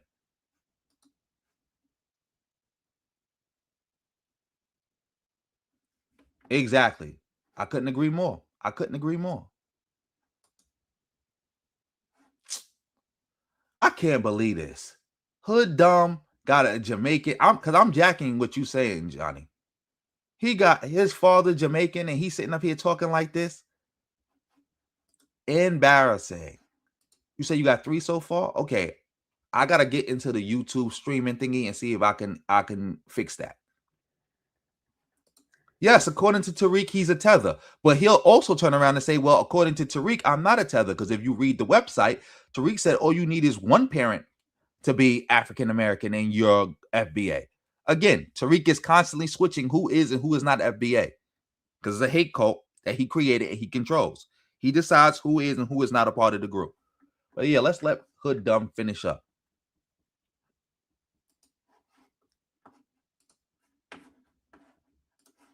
These niggas think America is a fucking playground. They think America is a fucking daycare. These immigrants think America is a fucking daycare. What y'all think this is? Babies are us? Anchor babies are us? Drop off a kid? The fuck? Talking about some illegal immigration is okay. Yes, my friend. Yes, my friend. Yes. Come to America. Come to America. It's okay. It's okay. You okay. You okay here. It's okay. See how when they get into office or these seats, they look after each other. Their first agenda is them, not the people who've built America, not the people who are the original people of those. You're right. Mighty One is strong. I feel that way, but I always say Brooklyn is the most Caribbean place outside of the Caribbean. Like it's the most Caribbean place outside of the Caribbean. Shout out to everybody in the building. Communities who built the city, their agenda firsthand is other immigrants. That's who they look after. They don't look at Black Americans as people who are the same as them. They look after themselves. Right. It isn't perfect, but it exists. And it is one that if we accept as the process by which we want to engage with these issues, right? The issues of harm, issues of criminality, or what have you, then we need to make sure that it is one that isn't also discriminatory on the basis of where people were born, right? To subject someone who has committed a crime to both a criminal system and then additionally to an immigration system that also detains them in the very same facilities that people who are convicted of criminal convictions are also held, right? Yeah, nigga, because hopping over the fence is illegal. We got borders for a reason. The fuck you think we got borders for? Yeah, they're being locked up with the same people who commit a crime. What? Exactly. He just like street media. Another dummy sitting up here who's not even FBA, meat riding FBA. Can't make this up. What the fuck you think entering somebody's country is? I can't get on a boat from Florida and just ride into Cuba. It's close, but I still can't do that. I can't just. I knew he was from Florida. I knew it. Ride into Puerto Rico. Can't just ride. Well, I can ride into the Bahamas. Well, even the Bahamas still got places that you can't just pull up. Matter of fact, leaving out of Florida shit. I can't go to Mexico and do that shit. The mafia gonna be waiting right there for my ass right when I hop that fence. So I'm not understanding how this is not a crime, but I understand what she's trying to do. It's group economics and they're playing team ball. The Haitians do it down here in Miami. They look after each other. They get into these political seats, and then they set up these little shops for them specifically. They don't do anything for Black Americans. They do something specifically for Haitians, and they umbrella it. My bad. We gotta speed you up, Hood Dumb. We speeding you up, and we about to get off this because again, we're gonna let the sister talk a little bit more, but otherwise than that, we getting off this. Once you finish covering what she's saying, we off this. They cover it over the term Black. We as Black people, but you did something specifically for your ethnicity. Immigration doesn't do anything for Black Americans. I don't see how I benefit off of it. I don't see where immigration is definitely a benefit because the Black community in America is shrinking. Most of our growth is coming via immigration. Like every year, the native Black American population is getting smaller and smaller and smaller, but the Black population total is growing. You know how that's happening? Because of immigration. Definitely a benefit. It helps Black Americans. Half the time, these people don't even know our history or what we even built in America. So how can I trust that you're going to look after me when you don't even know my history in America? You don't know what you're looking out for if you were looking out for me. You don't know my history. A lot of them are very ignorant, or they know and they choose to still look after each other. And then deported. And all right, let's slow it down again. So, because sister talking. Ripped away from everything they know and love. That is also punishment. And that is punishment not on the basis of the crime they committed, because they already served their time when they were processed through the criminal system. It is double punishment. And if we truly believe that double jeopardy is something that is unconstitutional, something that is unethical, something that is against. All right, that's enough. This is why delineating is so important. Someone said, write a letter to them FBAs and seats. Nah, we just delineated from niggas. We're going to keep smashing all y'all. Yeah. Exactly. They never bring that up because, again, the majority of waves of immigrants we ever had in this country all come from American wars overseas. Remember, since she's Dominican, when did we get the first big, true, like, pop off the modern big Dominican wave? When America invaded the Dominican Republic during the Vietnam War. Most people don't know that. I think it was during the Vietnam War. America had also invaded the Dominican Republic, and that's how we got a lot of these Dominican immigrants here. Just like America's war in the Philippines, that directly led to us having a Filipino population in America. Our Iraqi population, our Somali population, our Afghani population, our Korean population, our Vietnamese population, our Cambodian, our Laotian populations. Where do they all come from? Our Puerto Rican population. How did all these people get into America? How did this happen? I know this year I done made being Haitian so uncomfortable for a lot of you Haitian niggas. Me, myself, I done made Haitians uncomfortable in America. Yeah. How you make Haitians uncomfortable in America? Anybody who's uncomfortable being in America because of something Hood Dumb said need to be re-educated and be ashamed of themselves. Wonderful perspectives. Let me see. I can't really see. I think that's what it says. Yeah. This, of course, it reeks of hate speech because it is hate speech. This is hate speech. FBA is a white nationalist psyop. It is a white nationalist psyop. I got to keep saying that to people. FBA is not a lineage. It's not a people. It is a white nationalist psyop and a hate cult. This is what they do all day. This is what they do all day. It's a cult. Because I don't let niggas know that you niggas are not Black. And all that trying to talk like us, act like us, you're not us. Nor do you know. You not us. Because you from Florida, but I had to guess that because you sounding a lot like a New Yorker. And you kind of dressing like a New Yorker too. Like, see, that's the game people want to keep playing. Most of y'all people around the country, Black people around the country, y'all gave up y'all original culture. Y'all original local cultures, y'all gave that up to try to sound and look like New Yorkers. Especially anybody under 30. Y'all done gave up y'all original cultures. Y'all sound, y'all dress, y'all look like people from New York. Or y'all fuse New York with y'all culture. Y'all the biggest cosplayers. Accusing other people of cosplaying. Talking about y'all trying to look like us. No, they trying to look like New Yorkers. The same way y'all trying to look like New Yorkers. They trying to sound like New Yorkers. The same way y'all trying to sound like New Yorkers. And like I just said earlier, the closest thing to an ethnogenesis we ever seen with a black population in America after slavery ended, like Tariq be saying, is New York.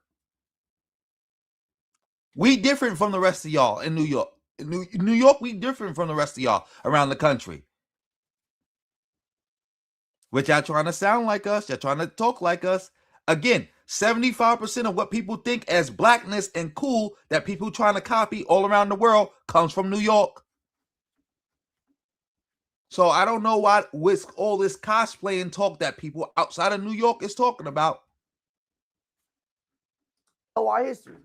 I don't gotta write a letter for shit. We letting niggas know right now when it comes to politics, you are not us.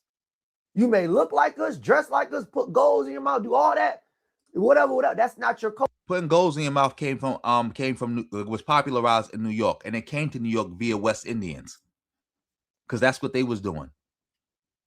Culture, and you're not us, and you're just using our culture to blend in. While you talk shit and look after your own people, your agenda is your people first, as it should be. Look, I'm not mad. Dominicans, Haitians. Yeah, we getting off hood dumb, but yeah, that's a fact. A lot of these people are just jealous of New York, because like I always say, New York is simultaneously the most loved city in America, and it's also the most hated city in America. Everywhere you go in this country, you can find somebody who loves New York, and you can find somebody who hates New York. Everywhere. But yeah, we getting off hood dumb, because that's enough hood dumb for the day. Shout out to everybody in the building.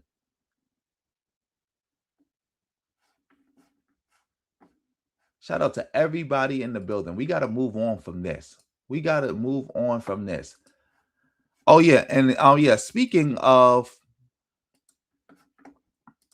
shout out to the amazing Lucas. Speaking of Black and Latinos, is Leah, are you still in the building? Because you had sent me a clip of this, and I was gonna cover it, but then I saw amazing Lucas covering it, so I said let's look at it together.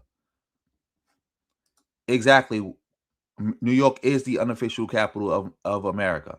It was the official capital of America at one point. Now it's the unofficial capital. But yeah. Yeah, because I couldn't find the clip separate. So I found it on the amazing Lucas. I see that he covered it. So we're going to cover it like this. So yeah, let's get into this. Shout out to everybody in the building. This story sounds a little off. Oh my goodness. So this story actually happened in my hometown, LA, and oddly enough, downtown LA, because I actually lived in this particular area. I would go to the Gold's Gym there. There's also an Equinox a little few blocks down from the Gold's Gym, and I would alternate. But besides the point, what happened is I didn't know the amazing Lucas was from LA. I would have guessed that, but let's keep going. The story is that this street vendor was brutally attacked. That's how it's being portrayed, in the news. Street vendor brutally attacked, out of the blue. She's just trying to make a living. And that right there, that kind of, struck my spider sense, because street vendors aren't attacked like that in LA.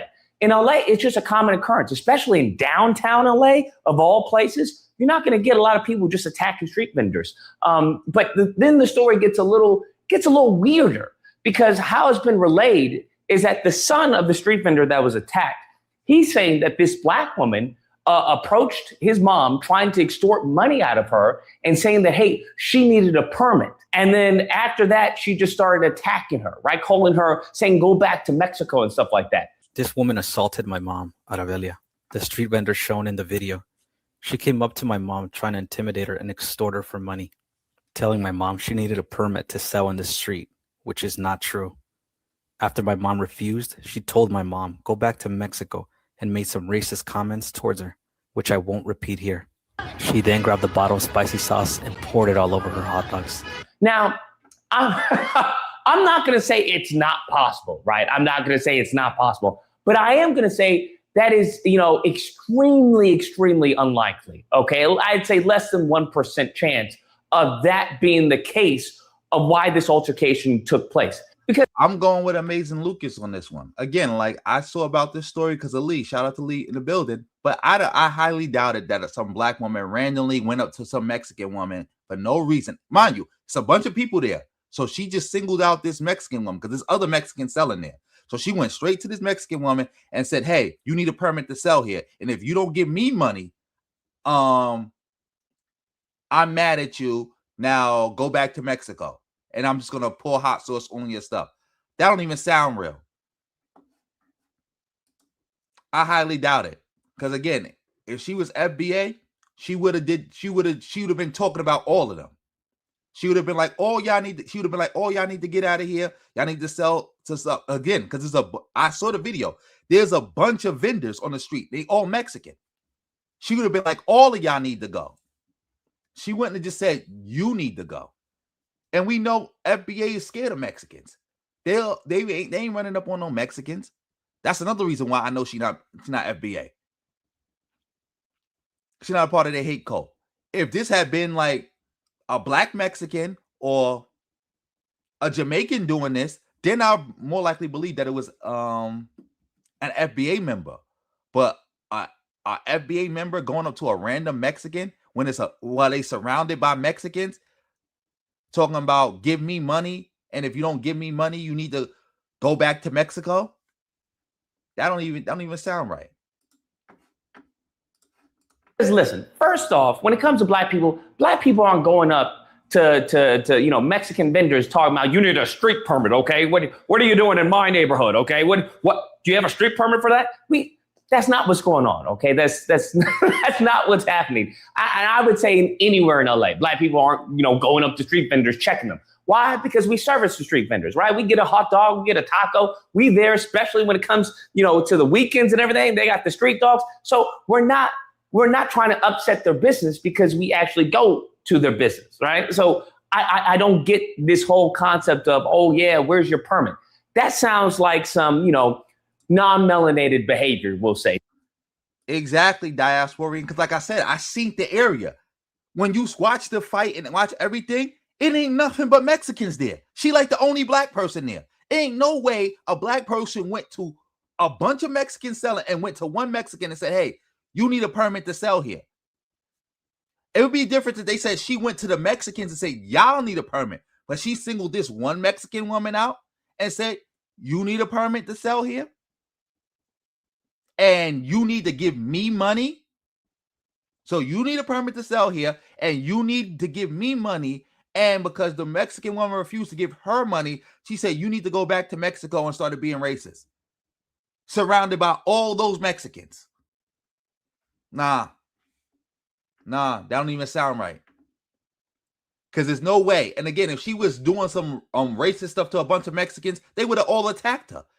Mexicans have no hang-ups about attacking a black woman. They would have no hang-ups about, especially a black woman attacking an old Mexican lady. No way. No way they would have just let that rock. Like, she just attacking some old Mexican lady for no reason on some racist, on some anti-Mexican stuff. They would have jumped her right then and there.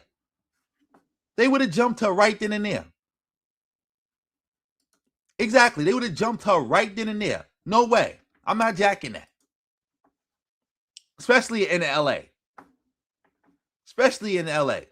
That's what that sounds like. But that's what he says. And then to say to go back to Mexico, that's also just, spider sense, off, ringing. It just doesn't align with the typical black American out here in LA. It just doesn't align. It doesn't fit the MO.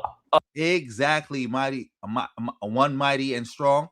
What black person is walking around trying to shake down Mexicans in not just California? We talking about LA, downtown LA at that. Like I said, you watch the clip, she's like literally like the only black person here. It's just nothing but Mexicans. Exactly, WT. Everybody know that. Mexicans would have jumped her quick. Ain't no way on earth Mexicans would have just let some one black woman attack a Mexican old lady like that.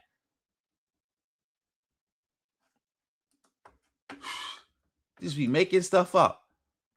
Of that. So when I heard that, I was like, something, there has to be something here. Because usually when there's any type of, altercation, dispute like that, it's usually over little stuff, right? You ask for a little more hot sauce and they tell you, it's going to be extra. It's like, bro, just give me a little more hot sauce, man. You didn't put anything on here. No, it's going to be extra. It's going to be extra. It's like, bro, give me a freaking bottle, right? Or something like that. Or, polo, they say polo, you ask for, a casada or whatever, chicken versus, I forgot, was it steak? Chicken versus steak, whatever, and they get the order right, like, I don't want this. Something like, right?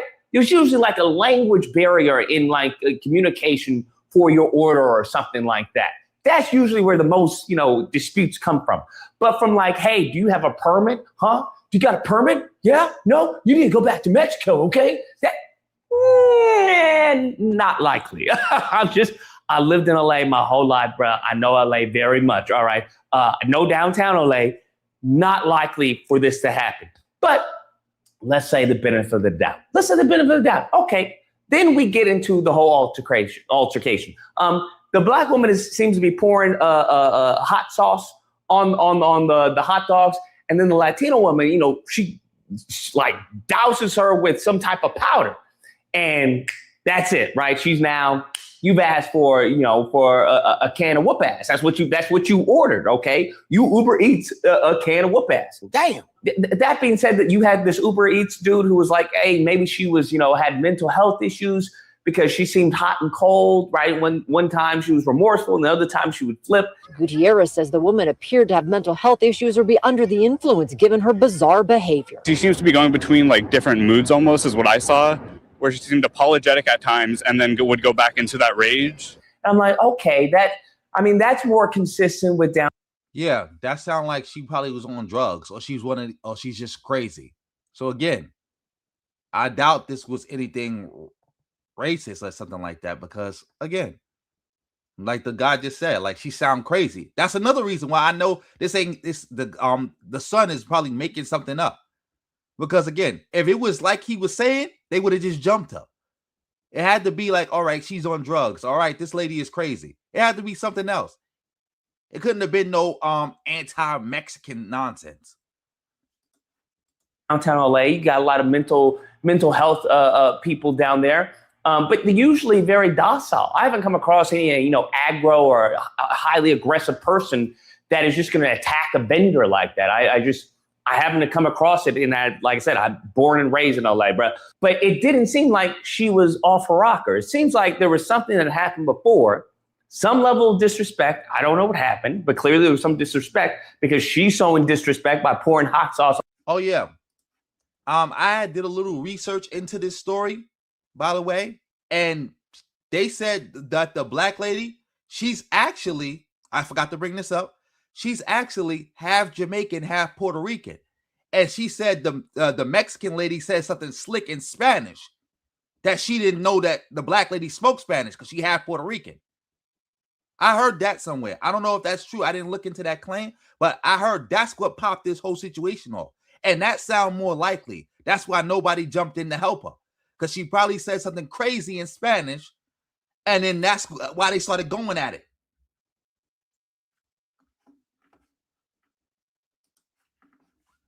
On the hot dogs, which then elevated to her dousing her with the powder. I don't know. But I want people to understand this is what I'm not saying, because I know there's going to be people like, so you're justifying this, Lucas? Huh? You're just taking up for her because she's black, isn't it? No, that's it's not what's going on. Calm down, little Timmy. Obviously, her reaction is egregious, right? Her reaction is pretty insane. Like you put hands on an old woman like that, and there seems to be a reoccurring thing with a lot of these stories, which is, hey, you need to understand that not everybody is going to react the way you want them to react. Because it reminds me of the whole like Jim Carrey skit where he's like, okay, hit me. And she goes and hits him. And he's like, no, you have to hit me like this. Like a lot of beginning students, you attacked me wrong. And I think that's what a lot of people are expecting. They're expecting someone to, retaliate, in, a manner that's comfortable with them. And that's not always the case, bro. There are people who will put hands on you and they don't care if you're elderly. You show enough disrespect, you put hands on them, God forbid, yeah, you're going to be in trouble. You're going to pizza when you should have French fried. And the same thing happens to kids. Heck, I've already covered stories where we see this when it comes to law enforcement, how they treat, white kids with a gun and a black kid with a toy gun. So when we talk about Tamir Rice, so there are adults like that out of uniform. They don't care, if it's a kid. They'll put hands on them. So you have to be wary of your surroundings and understand that not everyone's going to respond in a proportionate manner. It just is what it is. He's out of line, but he's right. So in this case, yeah, what she did is crazy for an old woman who can't defend herself. But you also have to take that into account when you go and douse them with powder. All right, I'm just letting you know. What they have done since is they've done a GoFundMe. She's raised over $100K. So there's a benefit of that. One thing that irritated me is that the son was talking about, oh, it's completely legal to vendor on the sidewalk without a permit. No, it's not. No, it's not. No, it's not. In LA, you can't vendor on the sidewalk without a permit. We actually had that not too long ago where they did a crackdown in downtown LA. It was crazy. It was right by where I was living. They did crackdown. They cleaned up the whole street. They're like, you gotta go. So no, it's not legal to do what she's doing in LA without a permit. But the point of the matter is that, it's so frequent and so everywhere. It's ubiquitous in LA that, the police usually turn a blind eye. And, most of the police are Latino anyway. So they're going to, hola, ¿está bien? Bien? Oh, yeah, I just looked it up. It does say that the black woman who did this, she did say when they asked her why she did it, she said because the lady refused her service.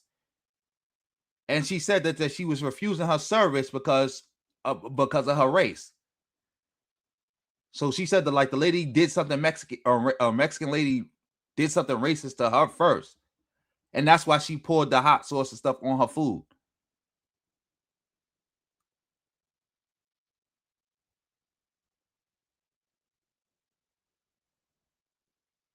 So, yeah.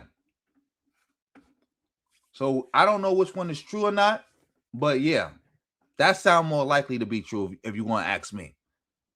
Like for her to just go up to some random Mexican lady like that, especially again, it's a bunch of Mexican vendors there.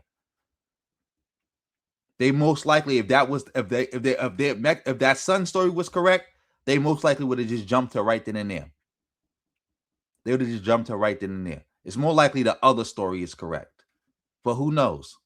Shout out to everybody in the building. Okay, adios. Right. I mean, it just is what it is. You can't fault them for it. Familia is familia. Now Familia's got a badge. Mr. Superman, no here. Well, we're looking for a missing. I know. Mr. Superman, he no is here. But yeah, I think the story, I would like to know what caused this. Not that that's justification for what she did, for the assault. But I'd like to know the truth. I think is that so much to ask for, Brett? Instead of these narratives, because we're obviously painting a narrative here. A black woman attacking, hardworking Mexican who's just trying to earn a living and threatening them, telling them to go back to Mexico. I'm just like, I don't know, man. When you see certain things like that, once you become a part of the League of Shadows, right? it's you don't get shocked by theatrics. You don't get shocked by the narratives that are being pushed and forced. So it's just like, okay, yeah, I get what you're doing, but what actually happened here? That's all. Yeah, I don't know about the part about her being Puerto Rican, half Puerto Rican and half Jamaican. I heard somebody else say that, but I did look it up. The black woman is definitely claiming that the Mexican lady said something racist to her. And that's what set her off. Definitely. That's what she's saying. That's what happened. And that's more likely to be true than she just randomly attacked some Mexican woman, asking for a permit and telling her to go back to Mexico and demanding money. Like, come on now. Anyways, guys, that's the video. Let me know what you... Yeah, we off this. Shout out to everybody still in the building. Let me see. Another fact. What should we move on to now?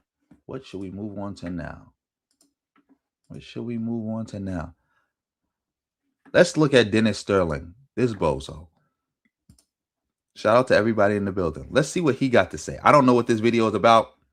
I don't know how I found this video, but let's get into this. I jumped on the foundational Black Americans too. They didn't like that broadcast from the other day. Oh, y'all ass. Telling y'all went around the world colonizing and fighting against America. Y'all didn't like that. Y'all didn't like the fact that y'all had to learn we fled down to the Bahamas and Jamaica and Trinidad and Nova Scotia and then over to Sierra Leone and later on in Liberia. You didn't like none of that, huh? But see, that's why I'm who I am. And again, I just sat up here and explained to you all that I'm free enough to say what the hell I want to say, and I got the facts to back it up. Now you can deal. Oh, Dennis Sterling is beefing with FBA. I gotta find out what stream he referring to. He's beefing with FBA right now. He's beefing with FBA because he's talking about how FBA was fleers because there's African American diasporas all over this world. Oh man, we gotta find that stream. Shout out to everybody in the building. Deal with it because you need to deal with it because other people are gonna bring it up. The more politically savvy you become, people are not just gonna allow Black folk to sit back and play victim and blame everybody else without us having to accept responsibility to some of the stuff that our bloodline did. I'm just gonna keep it 100. Now, if you're smart, what you'll do is you'll take that information that I put together for you in that very concise 4-hour package, and you'll say, well, we need to come up with some counter arguments for this. If we're really serious about FBA lineage and designating things for FBA, reparations is one thing, but what about the scholarships? Because how are you going to feel if you set up a scholarship lineage based only for FBA, and then you got some kid from Samana, Dominican Republic who say, well, yeah, I can trace my heritage back to foundational Black American lineage. Or you get somebody coming down from Nova Scotia and say, well, yeah, my great-great-granddaddy was born in South Carolina and my great-great-grandmother was born in Georgia. So we have lineage in FBA. And then you get some people, some Americans from Trinidad who come up here and say, well, yeah, I'm FBA lineage also. And then you get some people from Africa who are from Liberia and say, well, yeah, so am I. And then you get a bunch of people from the Bahamas and say, well, yeah, after the War of 1812, all of our people moved from Georgia and South Carolina and came here. So that's why I'm trying to explain to you that FBA lineage needs, if you want to get it right and define it one time without having to deal with a whole bunch of litigation, then you're going to have to do it right the first time. Your legal definition has to account for the fact that there are foundational Black American people of foundational Black American lineage in Vietnam. You think them brothers over in Vietnam were just over there messing around, dropping off babies? This is something that I've been pointing out because, again, lineage means bloodline. We pointed this out, and Tariq would always say, oh, no, it's not. No, it's not. Because, again, Tariq just uses words that he doesn't know what they mean, and he doesn't care what they mean. And because FBA is a hate cult, Tariq gets to make up terms on the fly. Like, how many times have we called them out for using terms wrong or saying this or saying that or saying, well, if you said this, if you're saying A, then also B has to be true. See, this is what happened, Dennis Spurling. You trying to interject some intelligence into a hate cult, and now everybody's just going to call you a tether. And now everybody's going to say, well, you trying to muddy the waters with the lineage. You don't know what a lineage is. You don't know what you're talking about, even though what you're saying right now is 110% facts.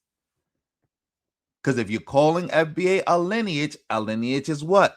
A bloodline. And it doesn't matter what invisible line on the map you was born around. Just like when Tariq was saying Drake is not FBA. Again, he was saying that the clout chase behind a song, they not like us. When if Drake is not FBA, then FBA can't be a lineage. Because Drake's father would be quote unquote FBA. Drake grew up and spent a large swath of part of his life in America. Like he spent the majority of his life in Canada, but he spent a good amount of time in America with his father. Even if he didn't, a bloodline is a bloodline. But let's keep this going. You are going to have to make sure that definition, that legal definition is lineage based but also continuing presence in the United States. And that's why I did it the way I did. You're supposed to not like it, but if you don't like something enough, it'll make you think about it. You see, and that's what I do for my people. I force you to think about these things ahead of time. Again, as I say in my books, the best way to get somebody's attention is to punch them in the mouth. Hey, come here for a minute. Come here for a minute. Come here I got somebody. Look, son, don't come with that. That scares me. That's the bad luck way. Don't come that way. Come around this way. Come around this way. Look. The internet, come down here. Look, this is my son. Hi. Now look, you can't keep running around with that dry ass Jerry curl. Okay. Because the internet now thinks that my children are Dominican. Me? They think your mama's a Dominican woman. Oh. That's what they think. No, my mom's just regular black. She regular black. African American. She African American. She from Africa? No.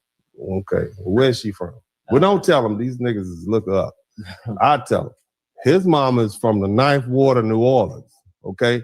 And that's the way they look. Look at that. See that? According to Tariq, New Orleans people are really Haitians. And like he said, Louisiana is a Caribbean satellite. So keep going. Now, on this particular case, in my opinion, he get his hair from me. See how that is? If I put a little water on it, it'll look just like that, curly. It ain't gonna be like that. That's a dry ass 1989 Jerry curl like that. That looked like you was sleeping on the pillow on both sides, okay? But I just want everybody to know that he told you that you or your brother is either one of your mom, because they told Dennis his mom. Oh man, yeah, you're right, Hood Mistress. Brainwashing his son. His son got it right, and now he here getting it wrong. Can't make this up. Can't make this up. Mama was white. No. And y'all got the same mama. And now they're telling you that your mama is Dominican. Okay, that's what they told. That's the internet. That's what the internet said. And the internet told me my mama was white too. Oh. They told me Gloria Jean was white. Goddamn. The internet is, I mean, I'm just saying. But you gotta do better, man. They think you're a Dominican. Oh. This nigga, I mean, this young, handsome, this young man is too big to be a Dominican. He's big as hell. Show him your baby muscles. Show him your look. Look at him swole out there, boy. Look at him out there swole. I wish you better, you know what? Let me tell you something. Come back down here. So we was over in 5th Ward at the church. Oh man, we not doing this. I don't know what this is about. I don't know what this turned into. We came out the church. I'm speeding this up. Shout out to everybody in the building. We speeding this up. We not, matter of fact, I'm skipping past this. Raw. You remember why I did that? Yeah, to like get us accustomed to our culture. Mm-hmm. And why is that? So we could like communicate with other people better. Mm-hmm. D is not, you know, I got a picture. They don't believe, and I should be doing my show, but you distracted me since you came down here making all that goddamn noise. Do you have any photographs like this right here? Do you have any? Let me see if you have any. Do you have any photographs like that? No. Do you know who little big head boy that is with the thumb in his mouth in the middle? That's you. That's me. And this badass black ass Davion. Have you ever? Let me see something real quick. Oh, okay. That's probably why people think his son is Dominican, because his current wife is Dominican, by the way.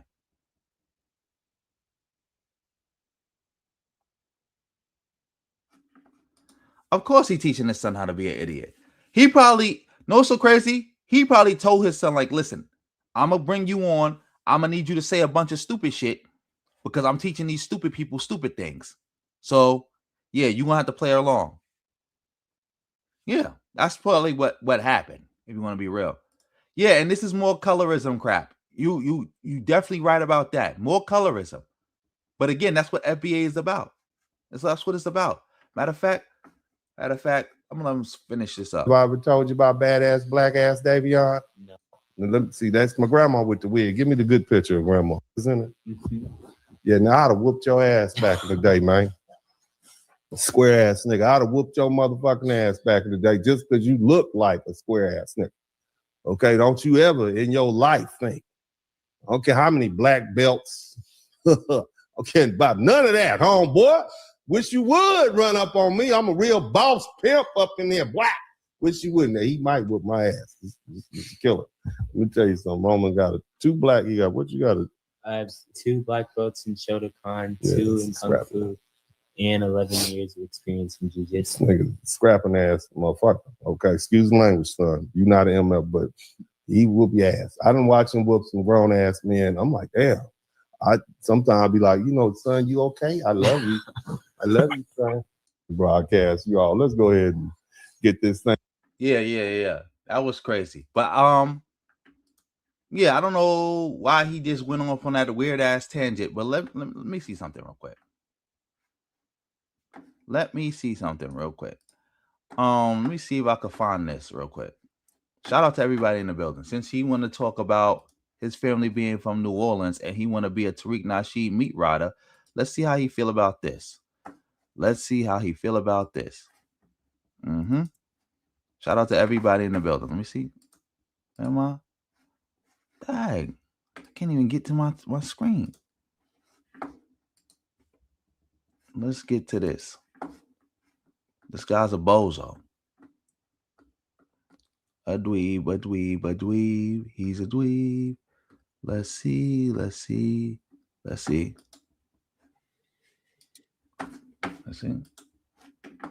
Here we go.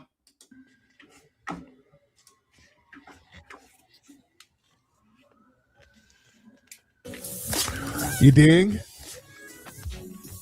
Somebody said New Orleans had twerking, but remember, New Orleans, that was a satellite for the Caribbean too. That's a major satellite for the Caribbean because of the French. You dig? So we're calling.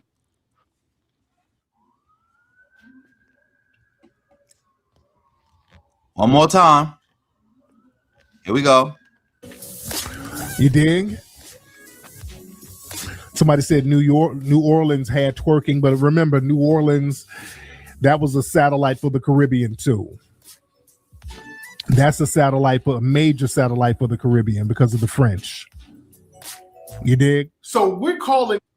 As you heard. So Dennis Spurling, you're not even FBA.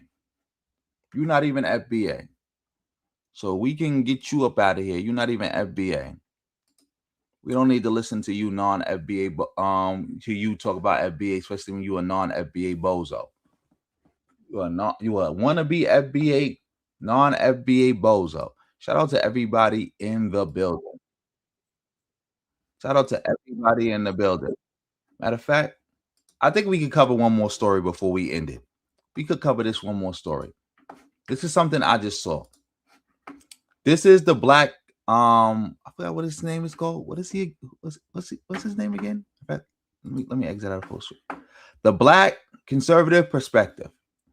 There we go. This is him attacking back to Africa like a goofy.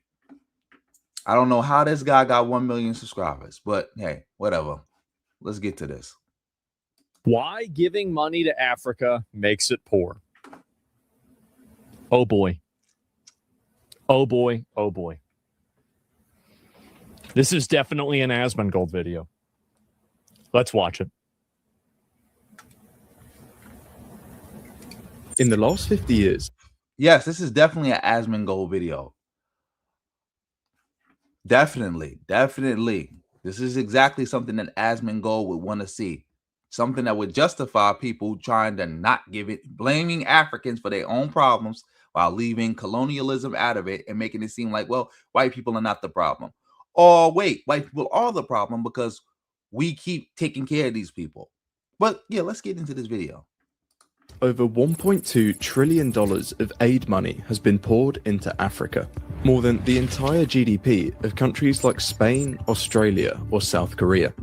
When all of this what a waste of money, guys. Oh my God, what a waste. began, just 11% of Africa lived in poverty. But by the 1990s, after floods of money and global campaigns, that number had actually increased to 66%. And so the more money we give them, the poorer they get. Today, it stands at 38%, over Holy 3 times shit. higher than when the aid program started. In fact, so he spent $1 trillion to make them 3 times poorer. Back in the 1950s, the average Western European was just 5 times richer than the average African. Now the gap has more than doubled to 13 times. There's no way it's that low. There's no way it's only 13x. Today, over half of all mind you, this is a black man starting off his video with this. He's not going to critique it or anything. He's agreeing with this. He's agreeing with this. And this is why nobody respects black conservatives. Because you meat ride obviously racist white people. Mind you, and you just meat ride any white person. You don't got no standard. Asmongold doesn't shower. Asmongold lives in a filthy house, infested with like bugs and stuff, with roaches. Asmongold is surrounded by piss bottles as we speak. This is who you following behind. This is who you following behind. A white man who's rich, who could pay somebody a couple $100 a month to keep his house spick and span, but won't do it because he's that fine with filth. And this is who you following behind. This is who you glazing. This is who you meat riding. That's why nobody has respect for black conservatives. They don't deserve no respect. Imagine respecting a black man who not even calling you a black man, a black male who follows behind somebody like Asmongold, who attacks other black people and thinks, yeah, this makes sense. Yeah, this tracks. Yeah, you're teaching. Yeah, this is somebody who I want to learn from. Disgusting. Like, I'm sorry, but like, are you really trying to tell me that like this guy, like any of these people in this photo have a net worth that's like, I don't know what average European is. Like, let's say it's $50,000, right? Their net worth. Like, are you really trying to tell me that like their net worth is like $2,000? There's no way. Boy. So we got to talk about a fascinating video featuring a black American who... Look at this bozo. You can't make this up. I want y'all to see his face. Let me take this down real quick. Look at his face. This guy's a weirdo. Total weirdo. And people follow this dude. I know he doesn't have a real following. It's just a bunch of racist white people who just support him because he says a bunch of racist stuff. And they could be like, well, I'm not racist. Look, I just got this from the black conservative perspective. Let's keep this going. Who moved to Africa and found out that the grass is not greener on the other side, right? He found out that the homeland is not welcoming for black Americans, right? Because you have some black people who are saying that black folks need to leave America, which, you know, by the way, if you think that the white man's oppressing you and you hate white supremacy, then yeah, you probably should, right? I think that that logically is what would make sense if that's what... No. That would make logical sense in a vacuum, but it doesn't make logical sense when you take into account that white supremacy is global. 2, white supremacy has sabotaged every back to Africa movement there ever was. Like people do know this, right? Every back to Africa movement where black people were supposed to move back to Africa in a coordinated manner was sabotaged by white supremacy. To the point where it's now, if you move back to Africa, you're not doing it on your own terms, the way it was supposed to be done. And you got to do it as individuals. We can't do it as a group. And again, white supremacy is global. The white supremacy you're dealing with in America, you're going to have to deal with it in Africa. But you would even have to deal with it more in Africa if you're not careful, if you don't move correctly. But yeah, let's let them keep going. You actually believe. And there's some people who do get up and do it, and they do move to Africa, and they start to realize that living under the white man is much better, right? It's a much... Not true. The majority of people who move back to Africa do not want to move back to America, or they do not complain about Africa. See, this is cherry picking. This is a cherry picking fallacy right here. But y'all will quick to highlight people who say I moved to Africa and I had a bad experience, but you're not bringing up the people who moved to Africa, who's still in Africa, talking about how they have a wonderful experience. You do know the majority of black people who move to Africa don't move back to America, or don't complain about their experiences in Africa. It's just like when people, I saw a video where somebody brought this up, it's so true. When people love to highlight the immigrants who come to America, talk about how great it is and how much success they found in America, but they never talk about all the immigrants who moved to America who don't find success. You know, it's more of them than it is of the ones who find success, right? But people will quickly ignore those ones to highlight and praise and platform the ones who say America's the best country ever. Look, I came here with $5 in my pocket and now I'm a millionaire. And it's the same thing you're doing right now. Just a total weirdo who think, again, I don't understand how anybody could be, any self-respecting black person could be like, oh, look, like, yeah, I'm going to just attack black people who go back to Africa and say that they stupid because they should have stayed in America because it's better to live under the white man. What kind of weak nonsense is that? Like ridiculous. But alternative than living in Africa, which is why vast majority of these pro-blackity blacks here in the United States won't leave. Okay, even though again they complain about being oppressed and this, that, the other, they don't want to go live in Africa with all of the black folks, right? That they claim they love being around so much. So without further ado, let's react. Yes, again, nobody. People, because again, white supremacy is global. He's taking out the fact that a lot of pro-blacks complain about the white supremacy going on in Africa, the exploitation going on in Africa. You do know that, right? A lot of pro-blacks talk about how the CIA, America, assassinated all the African leadership, helped assassinate or either overthrow all of them and install dictators, puppet dictators who let America come in and rape and rob and loot the land. Just like you showed that video of Asmongold talking about all that foreign aid being poured in America. I know for a fact they didn't talk about where that foreign aid was going. That foreign aid was going directly in the pockets of dictators to keep the country wide open for America and all other Europeans to come exploit it. Like, people love talking about the money going in, but nobody's talking about the money going out. How many trillions are leaving the Democratic Republic of the Congo every year? How many trillions? And that's just one area of Africa. How many trillions? Nobody's talking about that, though.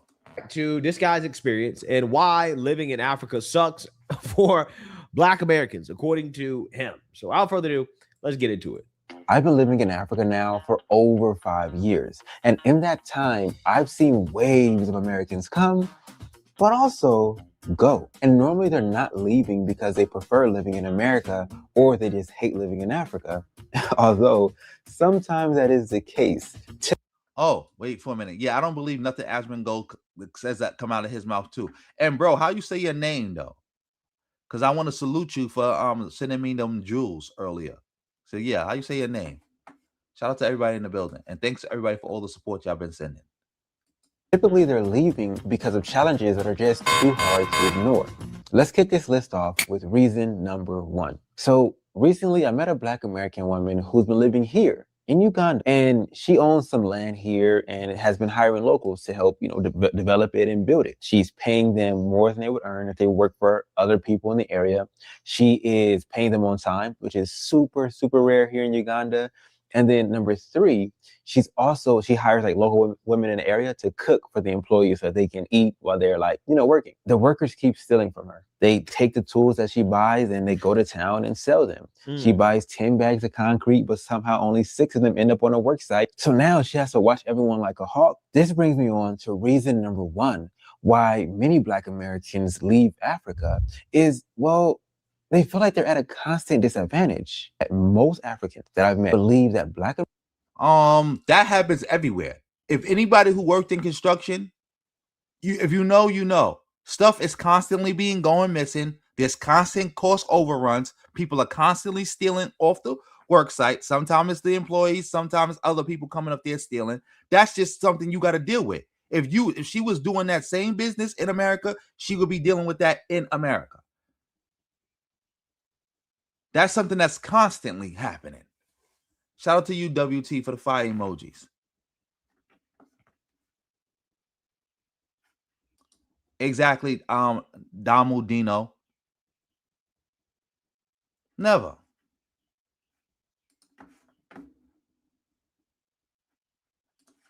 Americans are results of white people and African people breeding together. And Mzungu means like white man. They believe it's perfectly acceptable to lie to the Mzungu, to steal from the Mzungu, to mistreat the Mzungu. And the logic they use to like justify this or to make it okay is, well, you have money and I don't. And you see, being an American means you earn dollars, and earning dollars means, in eyes of locals, you are rich. Speaking of dollars, yeah. So I found this to be so fascinating, right? The irony here is crazy because think about it.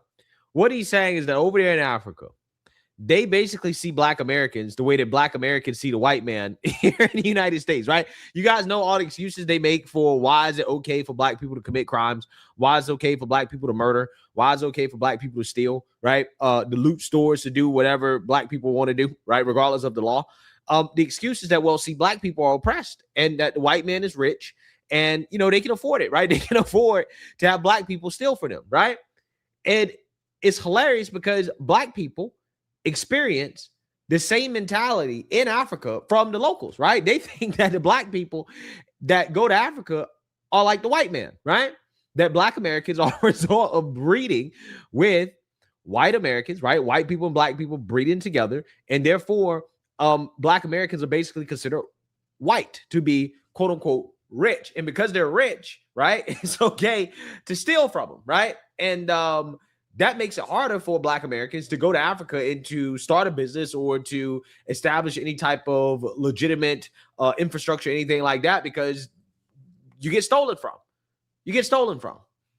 And it is likely in Africa that there's not that much that you can do about it, right? To be honest with you. So it turns out there's no racial allegiance in Africa, right? Not to Black Americans because we look alike, because we got the same skin color, whatever. They're like, nah, you're a foreigner, right? You're a foreigner. You're not from here, right? You're not one of us. So therefore, it's okay for us to scam you.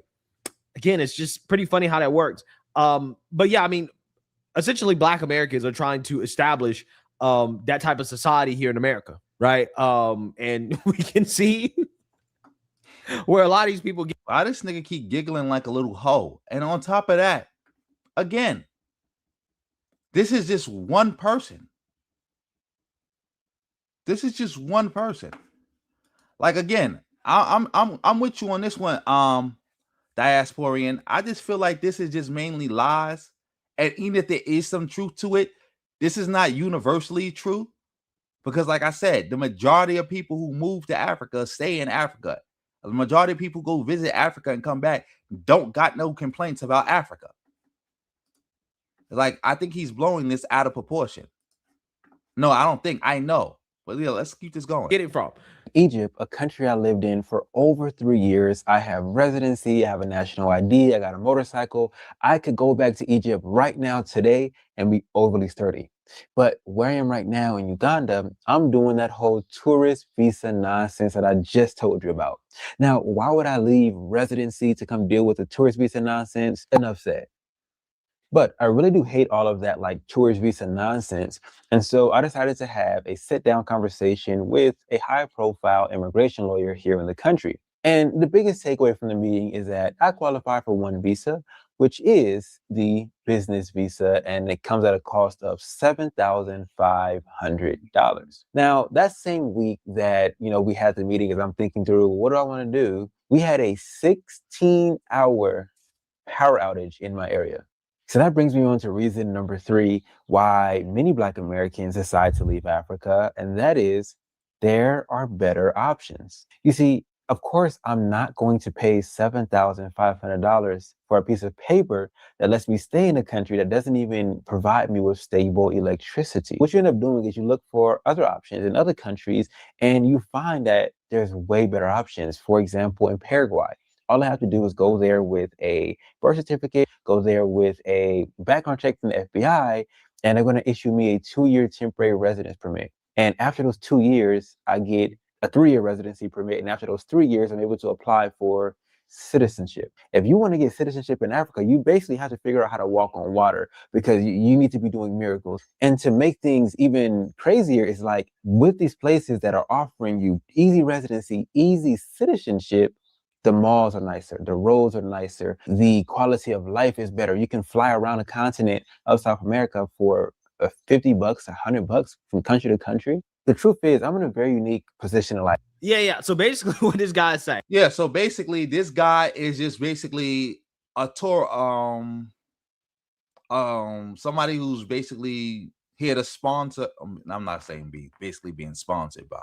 Probably being sponsored by some Latin American country to sit around and promote Black people go move to Latin America and bring that American dollar to Latin America and leave Africa alone. Because I'm pretty sure he's probably sitting in Costa Rica right now, or in Colombia, or Paraguay as we speak. So yeah, this might be him saying like, yeah, y'all need to come, leave Africa alone. There's nicer places. Like all that money y'all spending in Africa, you know, you could go get more bang for your buck right here in Latin America, right? You could get more bang for your buck in Egypt, right? Yeah, go to Egypt. Don't be visiting Ghana. Why visit Ghana when you could go visit Egypt? With this reason is that Africa lacks the infrastructure, aka it is a shithole, right? And they basically make you jump through hoops in order to live in a shithole as a foreigner, as somebody who is looking to invest in Africa or to stay there for a long period of time. They make you jump through hoops in order to actually stay. And when you get there, it's not worth it because the infrastructure is bad, right? The corruption, the mismanagement of resources, of money, that leads to inconsistent electricity. You don't have running water all the time, right? You just lack the basic amenities that we have here in America. And this is something that is very, very, very underrated. And I don't think a lot of people understand just how America is so much more developed than a lot of the world, even some parts of the world where you would think, okay, yeah, like this is more developed. They don't have AC, right? Like AC is like a rarity, okay? Like central air and consistent hot water, Wi-Fi, toilets where you can actually, flush toilet paper. Okay, there are a lot of places where you. Oh man, I can't do this. He's giggling too much, man. He is giggling way too much.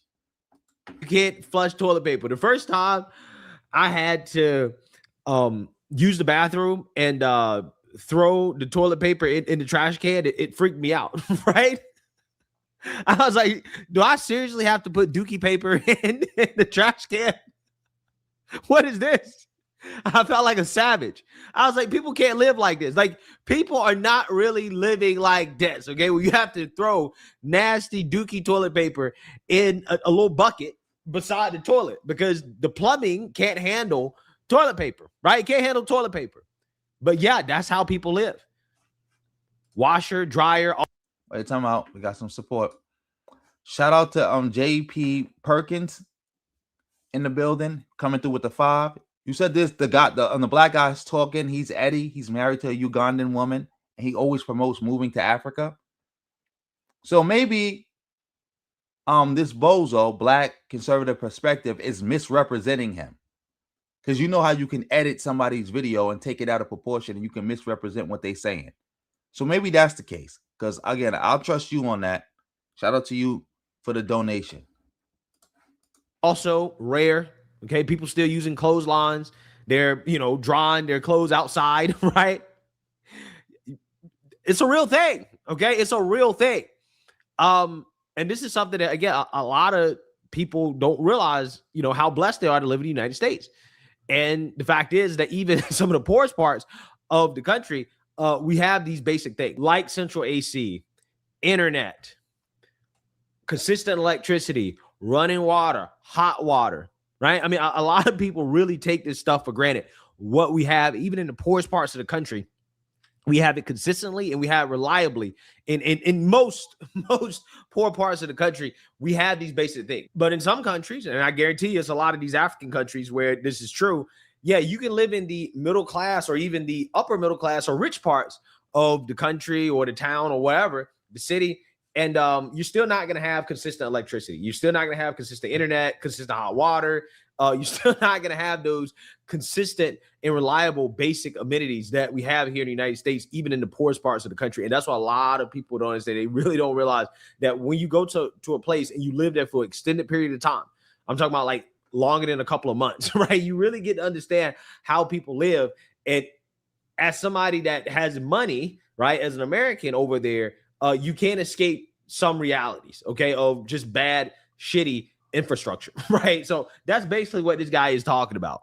So imagine you have a savings account and you check the balance one night before bed and it says $10,000 in it. Okay, not bad. And then you decide to check it again at the end of the month. You haven't added anything to it, but you also haven't spent anything out of it. So you're expecting it might be just a little bit above 10K because, you know, a little interest payment should have hit. But when you check the account, however, you only see $6,700. Your heart's going to drop. You're going to ask yourself, well, where the heck did all my money go? You see, the Americans over in Ghana didn't have to imagine that scenario because that's practically what happened to them. In April to May of 2025 over in Ghana, the exchange rate completely flipped against those who held US dollars. And so overnight, everything became 30% more expensive. That's why my reason number 4 why many Black Americans leave Africa is that sometimes Africa gets too expensive. Now, sometimes the exchange rate changing is only a temporary thing, but other times it's permanent and continues. Okay, so y'all saying that I'm starting to look at the comments. So some people are saying that Eddie here is just talking about some countries. He's not talking about all countries. And some people are saying, yeah, he just given his experience, the good and the bad. So yeah, I might have to check out Eddie for myself because it's like, again, it's obvious that this is being edited and this is by a bad faith actor who's also a bozo and an idiot. So it could be that he's just highlighting all the complaints he's doing and none of the good stuff he's saying, just to try to make Africa look worse than what it really is. Because again, as far as I'm hearing, he's not saying all of Africa. He's naming certain parts of Africa, like he's talking about Uganda. But yeah, I got to look into this more myself. And some people are saying that he's definitely a bozo. So we got to look into this. I got to look into this. Shout out to JQ Perkins for sending the 5, so I know who this guy's name is. He's Eddie, so I'll look him up. Thank you again for the support. Let's go. Used to get worse. And so many people have like this false concept that Africa is cheap. And Africa is only cheap if you're going to live like a local. But for those of you guys who are watching this video on your 55-inch TV screen or your brand new iPhone, you're not ready to live like a local. And so Africa will not be cheap for you. You're not ready to not have a hot water heater in your home. You're not ready to take showers with a bucket. You can't stomach eating these same 5 foods in very similar combinations every single day. You're just not cut out for it, and neither am I. And so what happens is, in many cases, when people start seeing their cost of living, the cost of food, the cost of rent rising too quickly, most of the time what they actually do is go to a place where they're able to earn more money. And a lot of times that place happens to be back to the States. And so I get one question a lot, which is like, can I move to Africa on Social Security? Can I move to Africa on fixed income? My answer is always yes and no. Yeah. So this point right here is also an underrated point, which, you know, as Americans, generally, we don't have to really deal with this problem that much of having unstable currency because the dollar is the world's reserve currency. So, you know, for us, you know, our inflation is nothing compared to the inflation or deflation that occurs in other countries. Like, for example, what this guy was just talking about, what happened in Ghana. Their currency actually appreciated sharply against the US dollar because of the rise in gold revenue, okay, plus central bank intervention. And what happened was that because their currency appreciated against the dollar and what it was able to purchase in Ghana dropped, okay, significantly in a short period of time.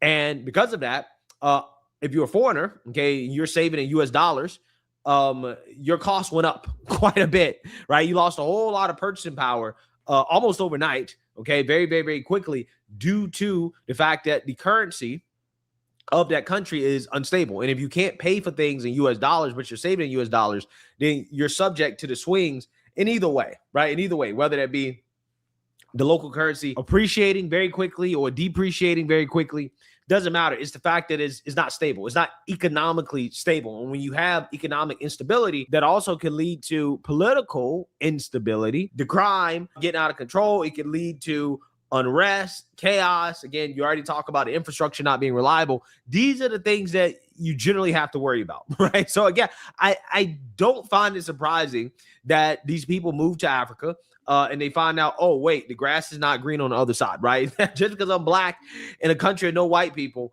that did make my life better. In fact, living with the white man actually was a lot better, right? The white. Nah, we can't do this. He giggling too much like a little hoe. He giggling too much like a little hoe, and he's repeating himself. Now you about to just glaze the white man? White man's country is more civilized, right? Even the off-white countries. This guy was talking about how, oh, you can go to Paraguay or, you know, some of these countries in South America. It is, you know, it just is better, right? It makes more sense. You can travel easier. The infrastructure is better and they make it easier to move there. Yeah. Those countries, at least compared to Africa, seem to have their stuff together, right? A lot more. So I'm just saying that ultimately, you know, people. Exactly. Like how many people are there's people dying right now all throughout France because they don't have ACs. Like it's people, not just France, just all throughout Europe dying because they don't have ACs. Yeah, you're right. He's definitely glazing white supremacy for coins, but he actually believes this. I truly believe he actually believes this.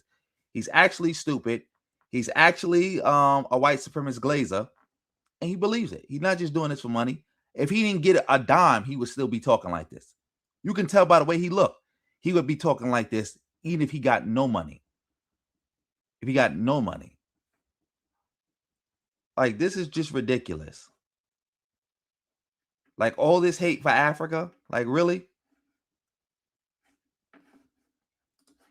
Move over to Africa and they find out the grass isn't green on the other side and they have to move back. And, you know, unfortunately, people have to get what they ask for in order to realize and appreciate what they have, right? People do not understand how blessed they are to live in the United States, to live in a country where we have all the basic amenities, even if you're poor. For the most part, you're living a lot better than people in some of these other countries. And it's just a shame that we have so many people, you know, particularly a race of people, right? Black people who don't seem to appreciate that, right? They don't seem to appreciate the fact that, hey, you're lucky, you're blessed that you were born here in America and not in Africa, right? And that the best place to be black in the world is literally in America. So for as oppressed as you are here, it is way better to be oppressed here under the white man than to live in Africa, where, you know, there aren't as many white people, right? Or there are way less white people where, you know, the white man isn't running everything and be the average person there. It's not good, right? It's not a great experience. Even if you go as a foreigner, okay, with US dollars, yeah, you're going to have some problems, okay? And it's likely that you're going to be back in the white man's country. So, hey, who knows? Maybe one day Black Americans will go to Africa and build Wakanda, right? They'll build it up, right? But I highly doubt it. All right, that's enough for this bozo. That is enough. Matter of fact, the video got 5 seconds left. I didn't even know that. So yeah, let me know what you guys think. Make sure you like, comment. Bye. That's enough. This guy's a total bozo, total dweeb. Like you, like think about. Like I can't imagine. Like even let's say, for example, I knew for a fact he was grifting and he didn't really believe this. I don't want money that bad. I don't want money that bad that I gotta get money like this, where I gotta get money sitting around glazing racist white people and having racist white people donate and give me money. Like, I don't want money that bad. I don't want money that bad. Like, I'll work at McDonald's. That's way more dignified than this. Way more dignified. Way more dignified. Like, you can't make this up. Way more dignified. Way more dignified. Shout out to everybody in the building. Yeah. Matter of fact, yeah, shout out to everybody in the building. I think we was about to get off this because it's like, yeah, I don't know. Matter of fact, we could probably do one more video. One more video. Shout out to everybody in the building. I just saw this. Tariq is supposed to be educating a confused Pan-Africanist. Let's see this. Let's see this. Mr. Greatness, hop on, Mr. Greatness. Man, what's going on, brother? How you doing, Greatness? You good? Yeah, I'm good. I'm good. Now, one thing I agree with you on is the Carmelo case. I'm 100% with Carmelo. Oh, yeah. You know, man, I even cried when the brother got 35, man. Yeah, that was very, very horrible. And we got to get him up out of there, man. We can't let our kids get locked down and destroyed by the system. Group of people who's foundational to the United States. And that's only one group. Narrative now. But even that part of it is kind of irrelevant because we still had an ethnogenesis. Matter of fact, let me go back. Let me go back. Let me start this over because I guess I skipped too far ahead. Now I'll skip past the Pan-Africanist part. So we starting it back over from here, family. Let's go from right here. Greatness, hop on, Mr. Greatness. Man, what's going on, brother? How you doing, Greatness? You good? Yeah, I'm good. I'm good. Now, one thing I agree with you on is the Carmelo case. I'm 100% with Carmelo. Oh, yeah. You know, man, I even cried when the brother got 35, man. Yeah, that was very, very horrible. And we got to get him up out of there, man. We can't let our kids get locked down and destroyed by the system. We got to stand up for them. Now you're Pan-African now. What do you disagree with as a Pan-African? See, this is the thing, right? Like, when people ask me, you know what I'm saying, what do I identify as, right? You know what I'm saying? I tell them, you know, I'm a Black American. You get what I'm saying? But, however, though, I still stand on the fact that we all of African descent, though. That's kind of redundant, though, because almost everybody on the planet is of African descent. Oh, so you do believe that, right? Yeah, everybody. I believe everybody came from Africa. Okay. Oh my God, this is crazy. This is crazy.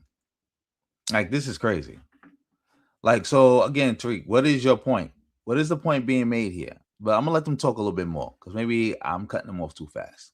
Okay, now I'm getting a better understanding because, bro, I hear these people, some of these people that saying they FBA, they trying to say that, oh, the beginning of human civilization is here in America. That Black Americans is the beginning of human civilization and everybody else come from us. You get what I'm saying? Like, a lot of people try to twist that narrative now. But even that part of it is kind of irrelevant because we still had an ethnogenesis. We had an ethnogenesis before the beginning of this country. So we were here at the beginning of this country. That can't be denied. Some of the other things can be argued.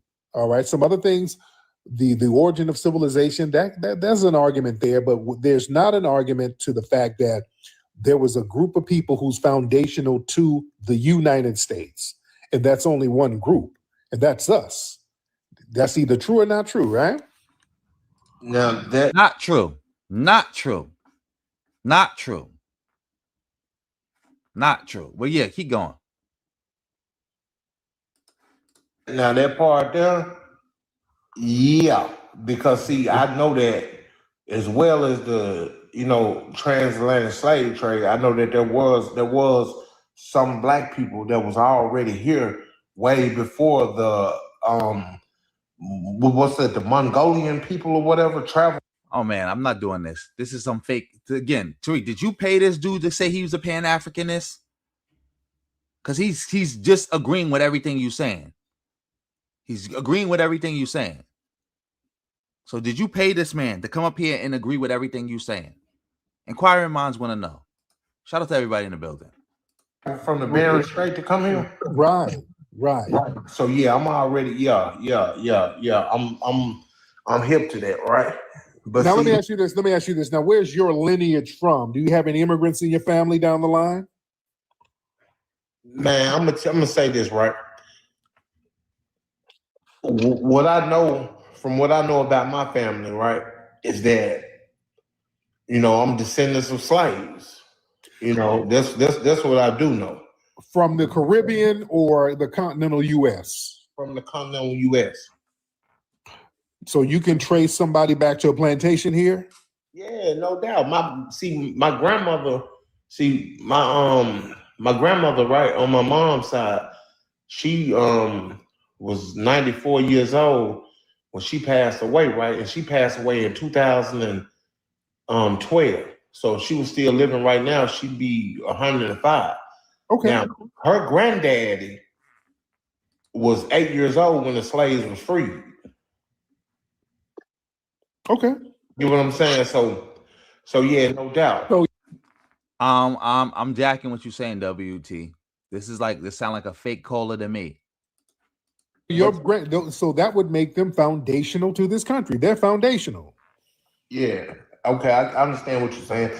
But see, the reason why I don't be like really saying, you know what I'm saying, I just say, hey, I'm a Black American. You know what I'm saying? I don't go with the foundational Black American title because I've noticed that it seemed like to me like a lot of the people that I see that claim FBA, it's all about, you know, being at odds with the people from Africa.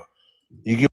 All right, this might not be a fake caller. This might just be a dude who kind of who just, you know, kind of like he kind of probably a Tariq fan, so he probably don't want to go in on Tariq, or he probably just new to the whole FBA concept.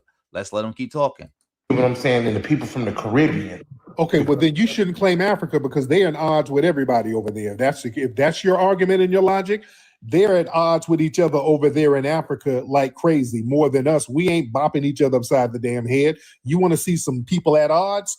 Go to Africa and look at the tribalism there. So you can't say that Black people ain't killing each other off in America. So gangbanging is not happening.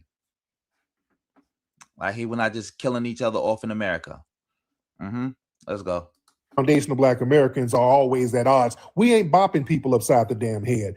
They over there strangling each other for the most part. So let's be very, very real. But see, we all know. But see, one thing that I do know is that the reason why Black people over here are at odds with each other, and also the reason why they at odds with each other, is due to colonization. Okay, that doesn't matter. That doesn't matter. That don't change lineage though.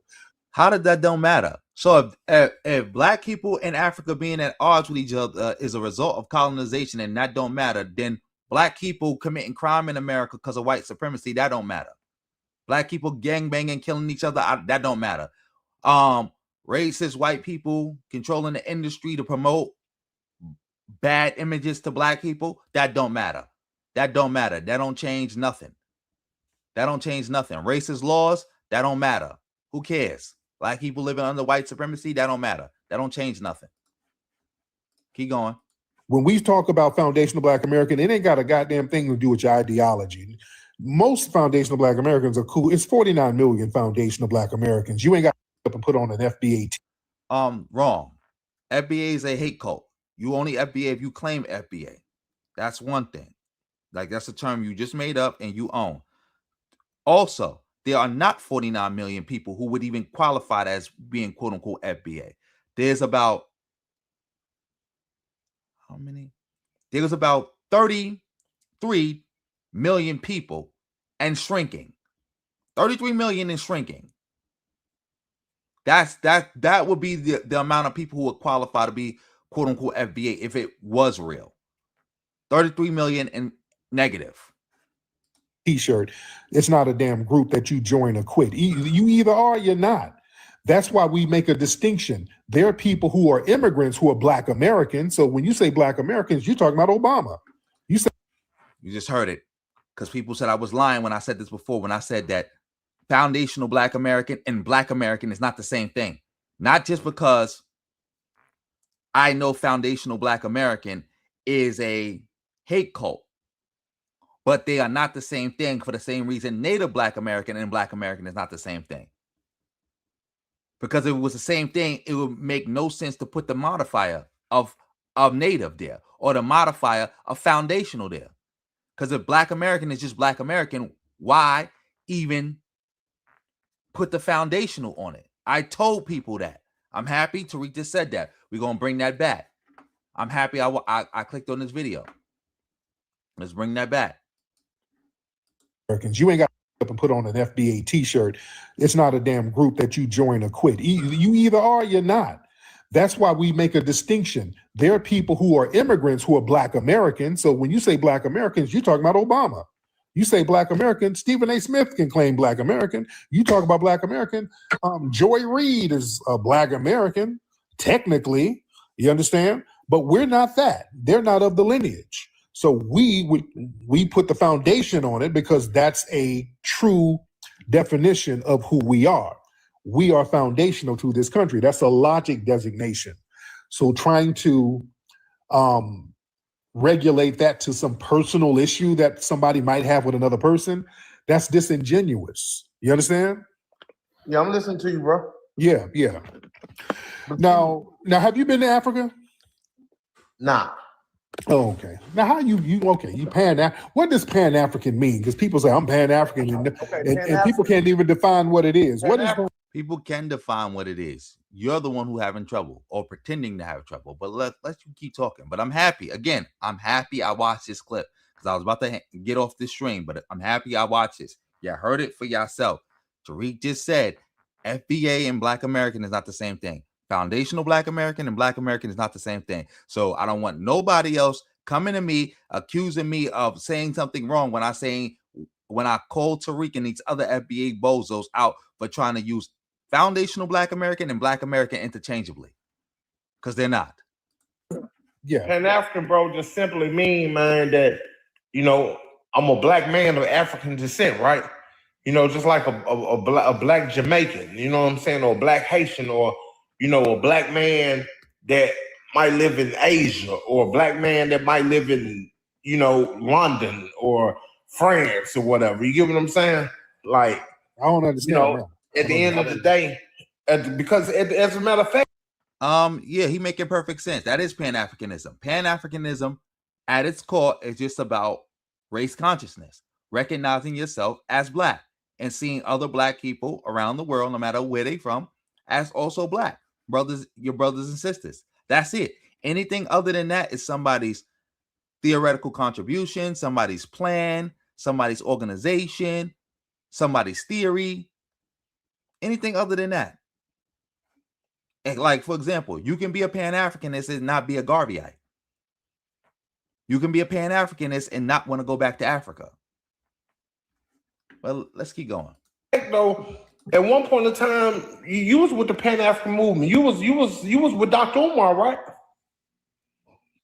What you mean I was with God? He was in my movie. Yeah, Dr. Umar, that's my guy. As a matter of fact, I got pictures with him.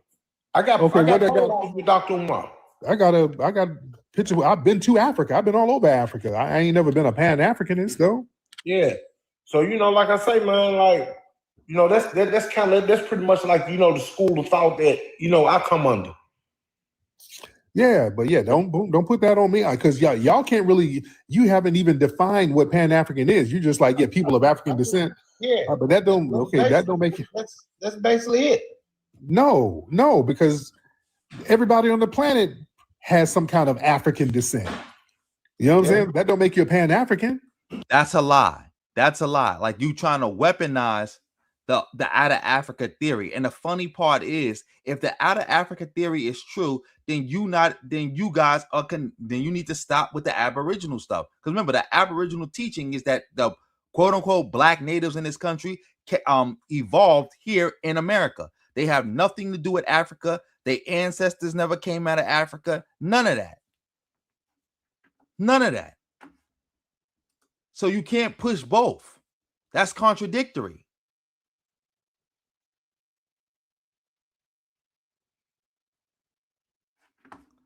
You said I'm wrong. How am I wrong? I'm going by what Tariq just said. Tariq just said out his own mouth, that Black American and foundational Black American is not the same thing. You trying to say that I don't know what Tariq is saying, even though I just listened to what Tariq said. And also, Black American and African American mean the same thing.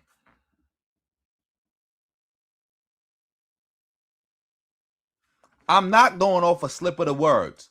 That's not a slip of the words. He repeated himself. It'd be one thing if he said it one time and moved on, and then he came back and corrected himself. He said that multiple times and gave multiple examples while using that. And again, Black American mean the same thing as African American. Like, you want to go down the list? Colored mean the same thing as Negro. Negro meant the same thing as Afro-American. Afro-American meant the same thing as Black. Black meant the same thing as African American. African American mean the same thing as Black American. It's referring to Black people in this country. It's referring to, people in this country who have Black blood. You see how I just clarified that?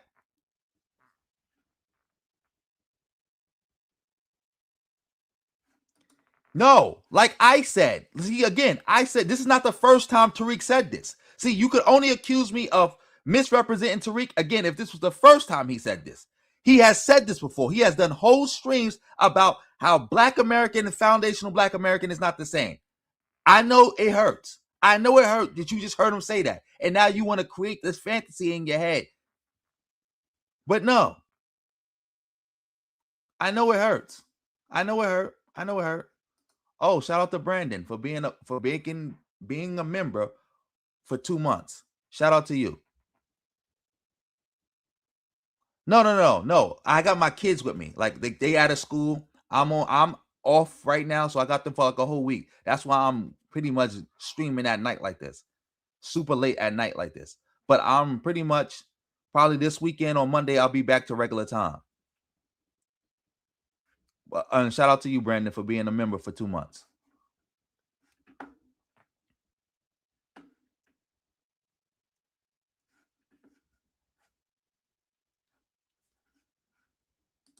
I don't need you to share that with me because I just heard what Tariq said. I've been following FBA longer than you. I know what it's all about. And this is a point I've been making. Like, you ain't hear what I just said when I said I'm happy Tariq has reiterated this because this is something I've been saying, and this is not the first time Tariq has said something like this. But yeah, let's get back to this. Let's let Tariq keep talking. That's a fact. But I'm talking about people that are phenotypically Black. Okay, Fijians are phenotypically Black. They're not African, they're Fijian, even though they came from parts of Africa thousands of years ago. You know what I'm saying? Everybody, Europeans, the original Europeans. Go ahead, brother. Yeah, they would be a Pan-African. No. So y'all just saying shit. They would be. They would be. If you got any direct descent from Africa, you got the original blood, calling you Black and seeing you as a Black person, it's all good. It's all good. Like, and again, y'all not no Fiji, whatever you said. Y'all not that. Just throwing a Pan-African label on everybody. No, that don't make.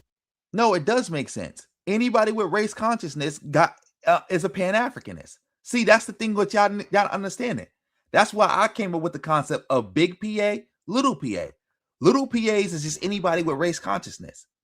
Big PAs are people who claim to be Pan-Africanists, and they probably got an ideology that goes along with it. Those are the big PAs. Like people who call themselves Garveyites, or people who have like, all right, well, I'm this type of this. I'm this type of Pan-Africanist or that type of Pan-Africanist. See, Tariq don't even know what he's saying. Just like the average American is a capitalist, even though the average American doesn't go around identifying as a capitalist. Any sense, sir? That's not a pan. No, people who ain't got no connection to Africa now is not Pan-African. You know, people just be saying shit. That's what I'm saying. There's no definition. No Africans are here undermining Black people in America. That is a lie. That's a lie that Tariq and the FBA hate cult has made up. Stop falling for that. You're an adult. Like, name the Africans that are undermining us. Like, explain how Africans are undermining us. Of Pan-Africanism. The most successful Black person in the history of America, father, is African. And he didn't do nothing to undermine Black people. Shout out to Obama. There's no real definition of it. People just be throwing this shit out there. You understand? Yeah. Have you dated a woman from Africa? Nah. Really? Nah, I ain't never been with nothing but a Black American woman. Oh, okay.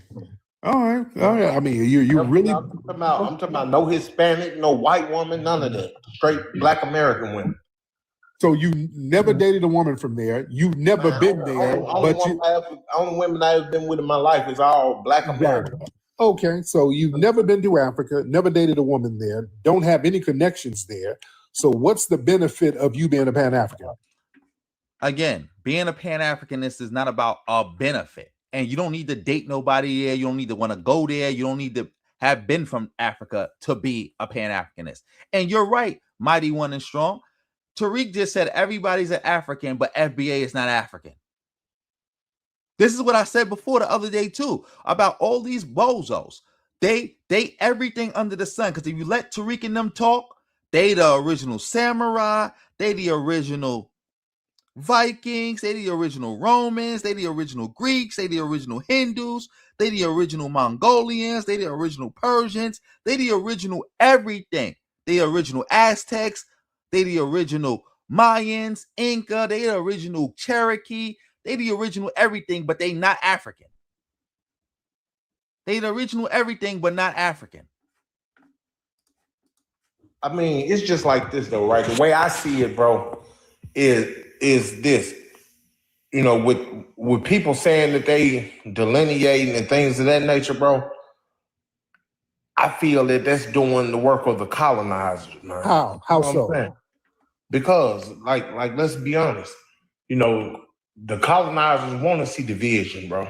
You know what I'm saying? Because at the end of the day, when they see that division, they feel like, hey, that's one of us. Delineation, stop it. Delineation doesn't mean division. Yes, it does mean division. You and y'all even said that before. Y'all said it means division. Y'all said it means division.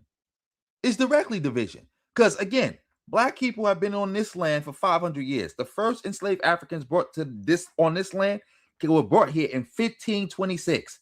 It is now 2026. For 500 years straight, plus unbroken, the Black identity in America was race. We have had a racial consciousness. You are coming in now trying to interject what you would claim to be an ethnic consciousness. And not only that, you are saying we need to do away with the racial consciousness altogether. That is division. That is division. And y'all trying to justify that by saying that Africans are here undermining us and trying to steal our reparations. Not only that, you engage in a bunch of demagoguery and xenophobia when you blame Africans for all and Black people, Black immigrants in general, for all our problems. When you claim that it was actually Black immigrants who started the East Coast, West Coast rap beef. When you try to claim that it was Black immigrants who started gangbanging. When you try to claim that it's a bunch of Black immigrants out here committing the majority of crimes, and Black Americans, Native Black Americans, are being blamed for it. That's what you're doing. That is division. When you refer to Black immigrants as parasites, leeches, claiming that they're stealing from you, they're trying to cosplay you, they're tethering themselves to you to try to undermine you. That is division. Can stand next to 100 Africans and still delineate. I've been to Africa kicking it with the African people, but ethnically I'm delineated. I'm not a goddamn African. I can go over to Africa and have a great time. Delineation doesn't mean division. That don't mean I hate the people. I don't want to kick it with you. It don't mean that. I'm still cool with Africans. I'll go over to Africa. I just over there a few months ago as the foundational Black American. You understand? That's not division. What groups say they not Black? See, y'all be on the internet too much. And y'all don't be comprehending the stuff that y'all be listening to. A lot of times when people be saying they not Black, it's because for two reasons. They were saying that they never actually had to think about their Blackness because they lived in an all-Black country. So if you never had to really think about it until you got to America where Black people are the minority and the whole country revolves around race. Or, because again, I'm from New York, where somebody might say, well, I'm half black, half Jamaican. When they say black, they saying it as in Native Black American, because again, black people in America are the only people who just identify racially. That's why.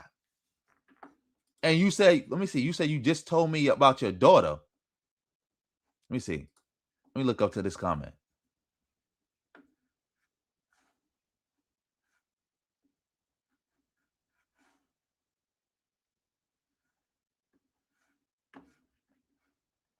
Again,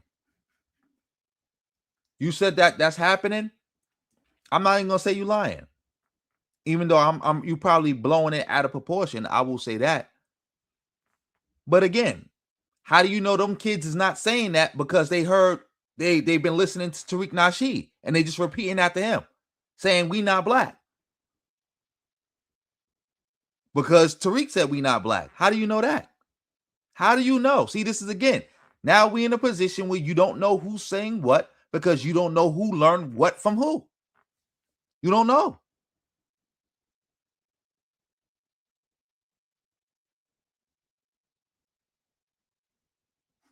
Exactly, Mr. G's. Exactly. That's what I just tried to explain. That's exactly what I just tried to explain.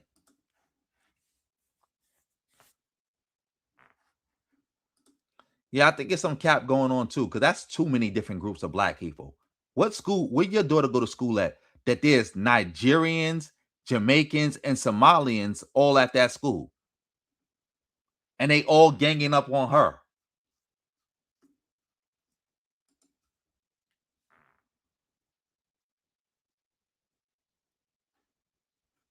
You say you know they got it from somebody? Well, until we know where they got it from and why they saying that, then we don't know. We don't know. We can't.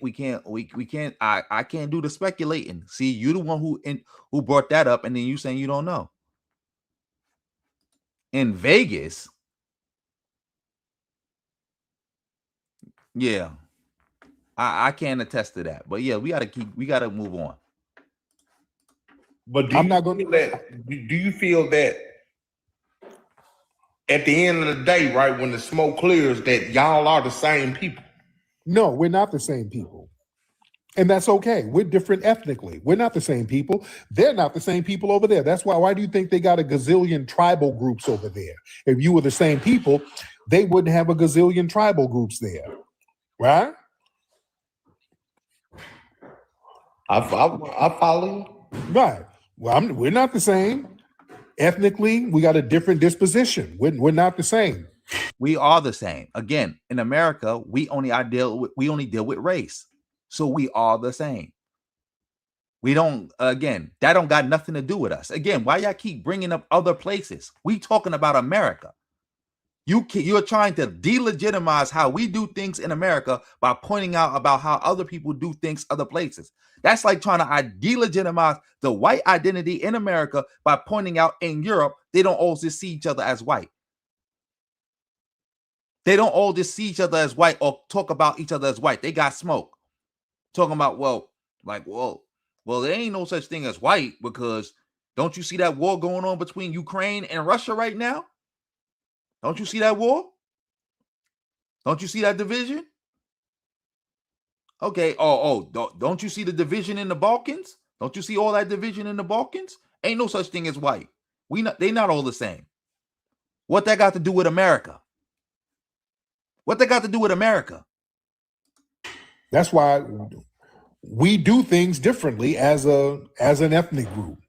Yeah. There's no Beyonce or Luther Vandross or Michael Jordan over there. No disrespect. You understand? One, the reason why those people are over here is because we live in the media capital of the world. Somebody could be 10 times the basketball player Michael Jordan was, and they're never going to be known because they don't live in the media capital of the world.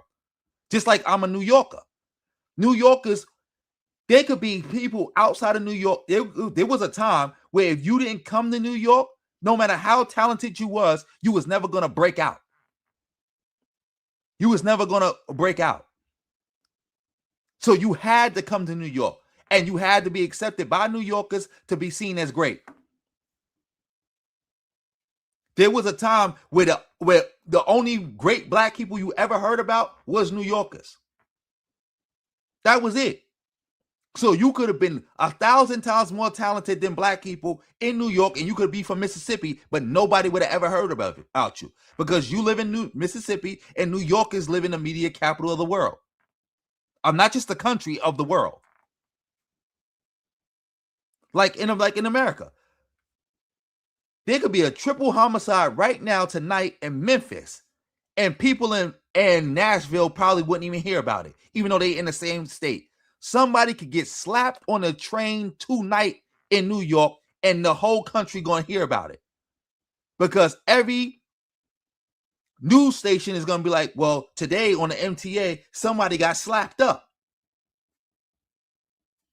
Like, think about it. Every time somebody get cut, beat up, slapped up on the MTA, and they make New York news, it always make the news for the whole country. Also, to my point, a lot of these people you naming is not even from America. First of all, none of these people you naming identify as FBA. You just putting that FBA title on them, which you shouldn't be doing. Second, a lot of these people you naming are from other places. Like, for example, Beyonce. Both her sides of her family would not be considered FBA. Remember, you said Creoles are not FBA. Her mother's Creole. Her father's side of the family is from the Bahamas. Matter of fact, we might have to play that clip of her father repping the Bahamas. But we don't let Tariq keep talking. Talking about ain't no other place. Like, again, you from Alabama, Tariq. You think anybody in Alabama produced what New York produced? And again, there could be way more talented people in Alabama than they are in New York. But because they in Alabama, they never going to get the limelight. They never going to get the limelight. Like, think about Atlanta. The reason why Atlanta got all this limelight that it's getting right now is because New Yorkers put it on them. Remember, New Yorkers stopped signing New York rappers because there was so much beef in the streets in New York. Nobody from New York wanted to sign any New York rappers. So they started going down south and signing all the New York rappers. They started going down south and signing all the New York rappers. Think about the wave where Atlanta first popped off. Most of all of them was signed to a New Yorker. And it was New Yorkers using that New York media clout to push them.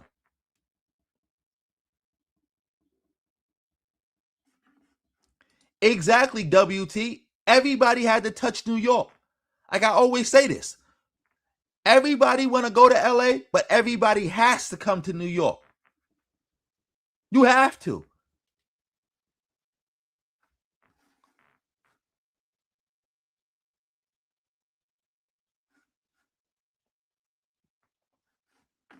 Yeah, but we don't let him finish up. Sam? Yeah. We have our own unique culture and ethnicity, and that's fine. Right. You feel me? So let me ask you this question. Do you agree that the greatest threat to us all, though, is white supremacy? Yeah, that's the only major threat. And the minions, all right? Because the white... Now he got to throw... Look, see? He had to say white supremacy is the greatest threat, but the minions. And the minions. So you're trying to say white supremacy is not the greatest threat. And you're trying to justify... Matter of fact, you're trying to say that you're trying to make black immigrants an equal threat to white supremacy. So now you're justifying spending all your time attacking them. You said last question. Let me see. No, they're not the same culturally as immigrants. But black people around the country are not culturally the same as each other. You think people in Detroit are culturally the same as people in Oakland? You think people in LA is culturally the same as people in Miami? We're not culturally the same. I'm from New York. Ain't no place in America is culturally the same as New York. New Jersey is not even the same. Not even close.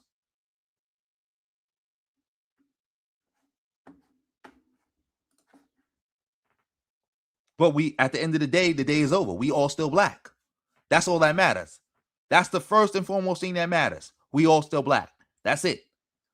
This is why black people never divided themselves the way white people did. Remember, in America, at a time, they was divided. That's why they used to call America these United States, not the United States, these United States. Because people was more loyal to their state than they was America.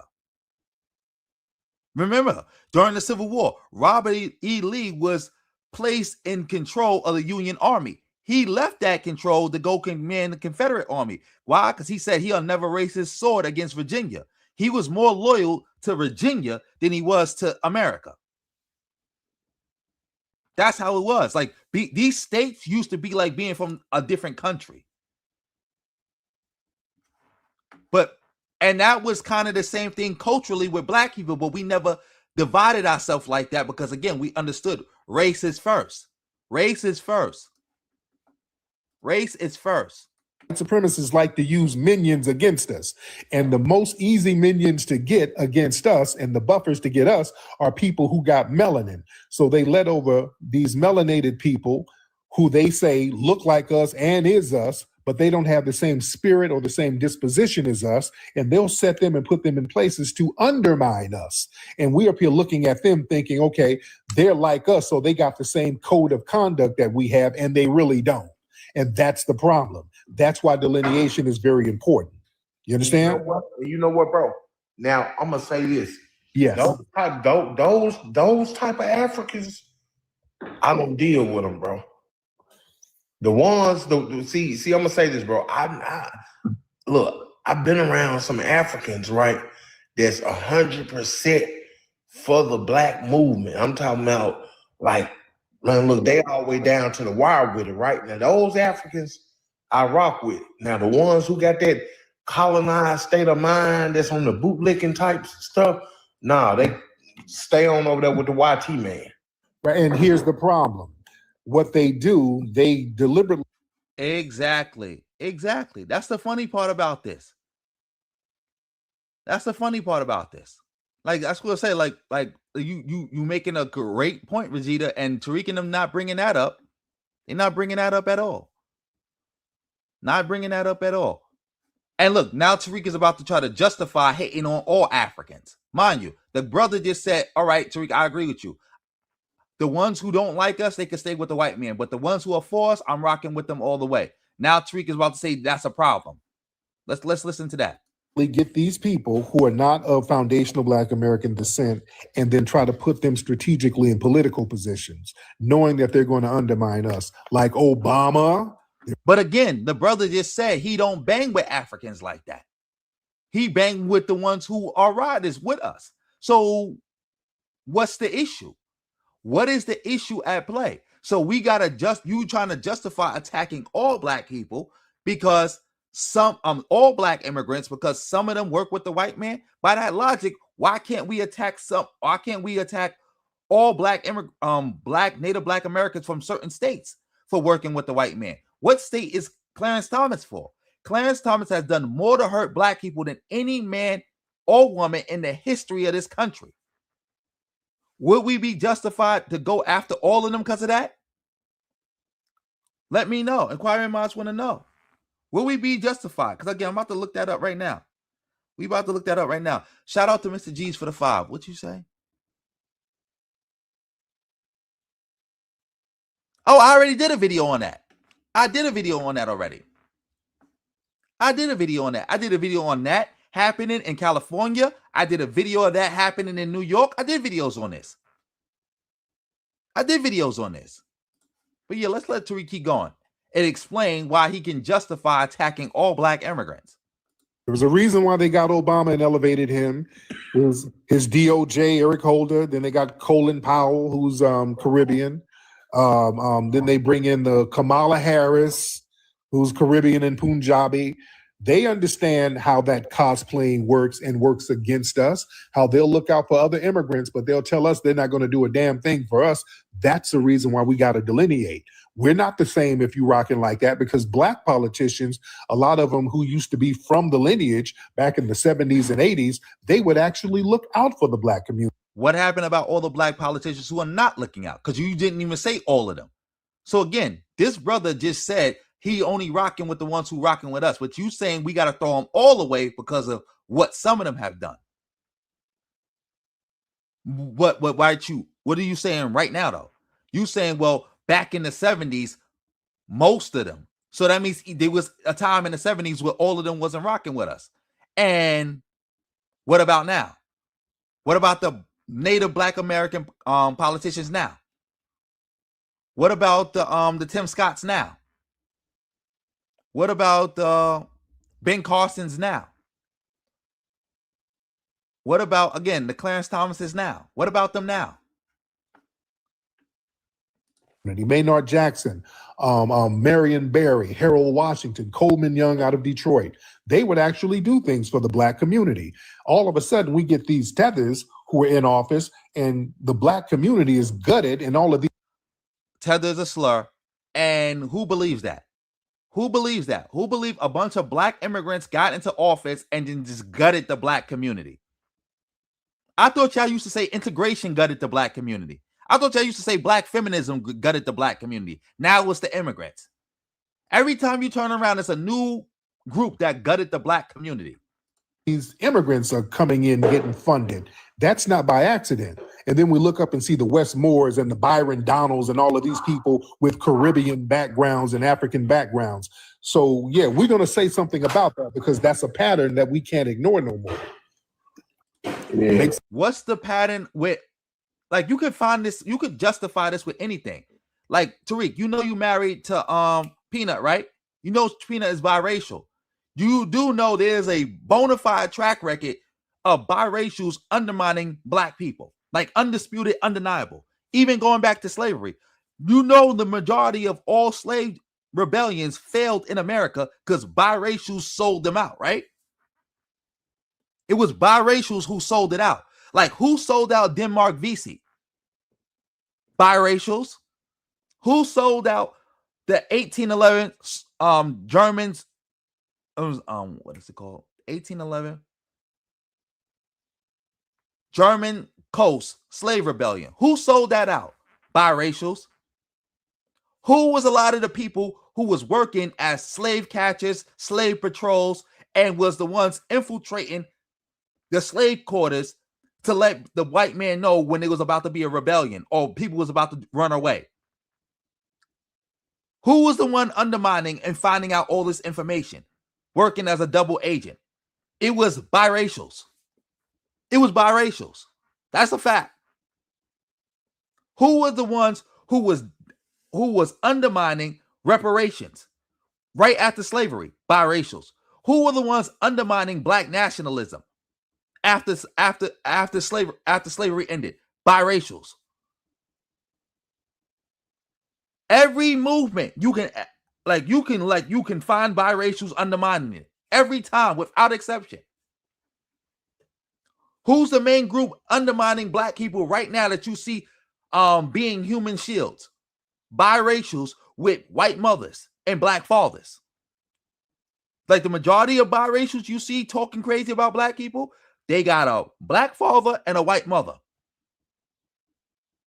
Like, can I now, using all that information I made, then turn around and attack people like Peanut, saying that all of them gotta go? Would it be fair for me to say that? No, it wouldn't be fair for me to say that. It wouldn't be fair. But you're saying this right now about Black immigrants. And the examples you've given don't even make sense. All those people you named never undermined the Black community. They pushed the Black community forward. Barack Obama, like I said, is the most accomplished Black person in American history. Kamala Harris is the most accomplished Black woman in American history. A lot of those Black people you name it are the first Black person to do those jobs, opening the door for other Black people to come behind them and do those jobs. So what are you talking about? Yes. Yeah, I'm listening to you, bro. My man. Wait, time out. I think we got another donation in the building. Oh, shout out to That's Amazing for coming through with the 5. Yeah. Westmore doesn't do Governor Westmore don't do nothing for the Black community. Like, this guy's a bozo. And another thing, Governor Westmore's family lineage go back to the American Revolution. Governor Westmore's family fought in the American Revolution. But because he's a Democrat and you don't like it, Democrats, because you're a Republican shill, you want to attack him. Even though It goes against your whole concept of FBA. All you need to do is trace your family back to somebody who was in America before 1870. Can't make that up. Again, shout out to you for the 5. All right, brother. So let me ask you this though. So did you support Trump in the election? No, I didn't even vote. I didn't vote at all in the last election because nobody was giving any. Tariq is a liar. He did vote. When he finished talking to this brother right now, I'm gonna show you the proof that Tariq Nasheed did vote. Oh, shout out to Fahim in the building. Thank you for the fire emojis. Tariq did vote. Nobody listening to Tariq. He did vote. He's a liar. He's a stone cold liar. He did vote. Tangibles. Nobody was giving no tangibles. Yeah, I didn't vote. I damn sure didn't vote for Trump, and I wasn't voting for Kamala either. Because a person can't tell me that dude ain't much worse than Obama. Yeah. I didn't vote for him either. I don't rock with him either. Yeah. So there it is. All right, brother. But thank you so much, greatness. Thank you, sir. All right. Okay. Come on now. Yeah, we yeah. Oh, man. Let me see. Shout out to everybody for the gifts. Thank y'all, people. Let me see. Lavish. What's up, Miss Lavish? Lavish, hop on in, Lavish. Miss Lavish Taylor. Lavish, hop on in, Lavish. I see you got a Nigerian and Dominican flag. What's up? Oh, yeah. I'm about to show y'all this right now. Oh, shout out to 24 for coming through with another 10 pounds.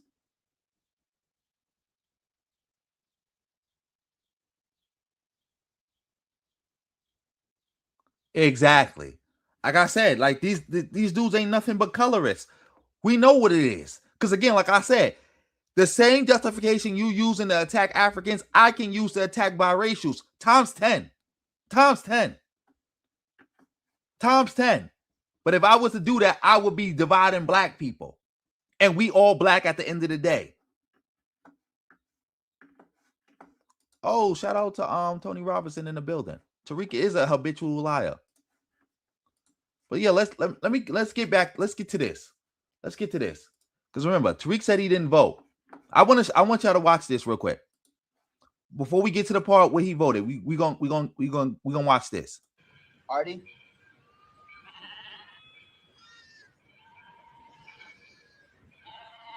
What is it? A Judas goat. Didn't you ever see one? No, what does it do? Watch and you'll find out.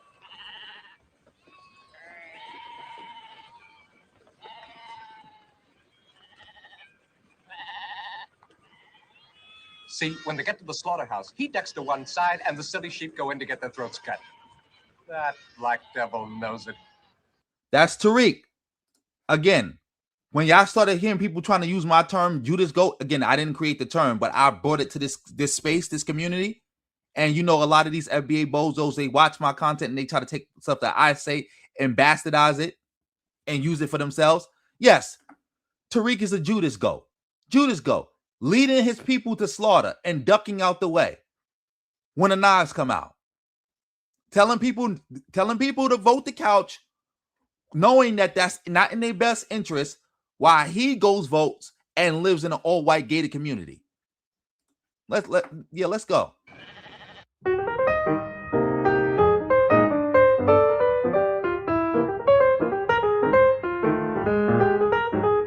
Channel and also donate on the screen. This is don't Tariq not voted early. She, the one who told you not to vote in this general election, he voted in this general election. That's right. Look on your screen. That's a mail-in ballot by Tariq Nasheed. He even voted. Look, mail-in ballot by Tariq Nasheed. Mail-in ballot. This is from Tariq. He even voted early. He voted early. And I don't want nobody to say, well, oh, you're making this up. What proof that is? There's the proof right there. You got to put his information in. Yep. Again, you got to put Tariq information in. This is in California. You put the information in and you can tell whether somebody voted or not. And they got a mail-in ballot to do it. And if you know Tariq's information, which you can find online, and you can do this for yourself, you can find out whether he voted or not. And nobody can't say, "Oh, how do you know?" You know it. You know the mail-in ballot went to the House, but how do you know it's for Tariq? It's for Tariq because you got to put in their name, their birthday, and their last name, and they address. Nobody else can request this mail-in ballot but Tariq Nasheed. The only way Tariq can say he didn't vote is if he's saying somebody committed fraud by pretending to be him and getting a mail-in ballot from sent to his house and filling it out, pretending to be him, and then mailing it off. Because as we're going to keep watching, watch this. See this. And I have his information. So I put it in and boom, that's him. The same man who told you not to vote in this election voted in this election.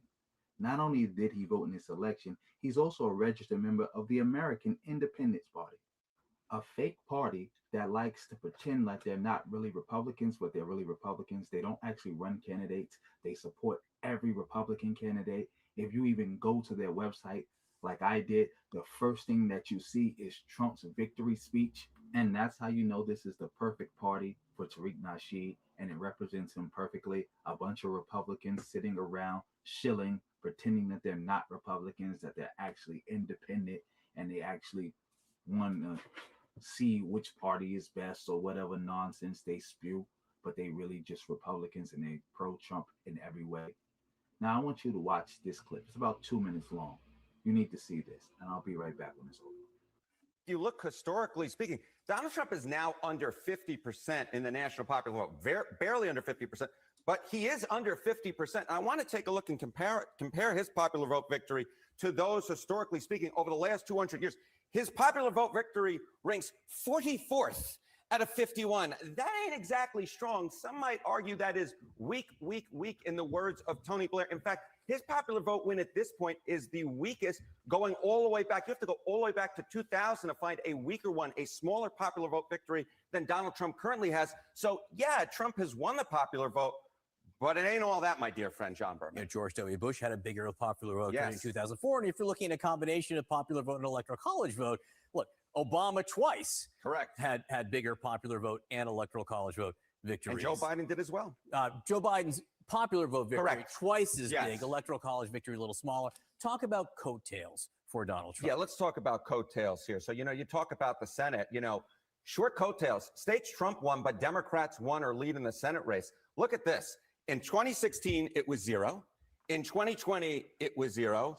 In 2024, look at this. 4 states where a Senate Democratic candidate won, even though Donald Trump won. We're talking about Nevada, Arizona, Pennsylvania, Michigan, and Wisconsin. That is 4 states, and Pennsylvania we still haven't called yet. That could be 5 if Bob Casey is able to mount a comeback. But even if Casey loses and Dave McCormick wins, we're talking about 4 states. In fact, I went all the way back to the history books, and this is the most Senate races that the Prez Winners Party lost in states the president won since 2004. Again, you have to go all the way back since the early 2000s to find a historical note that matches what's going on right now. So yeah, Donald Trump won, but there weren't exactly all that many Republicans, or at least fewer than you'd expect historically, who rode around in that victory car with him. What about the House? What about the House? Well, we're talking about a historically small majority potentially for the Republicans. The GOP would have a record small majority if the current House results hold. The GOP would be at 221. The Democrats would be at 214. You have to go all the way back before there were 50 states in the union to find a smaller majority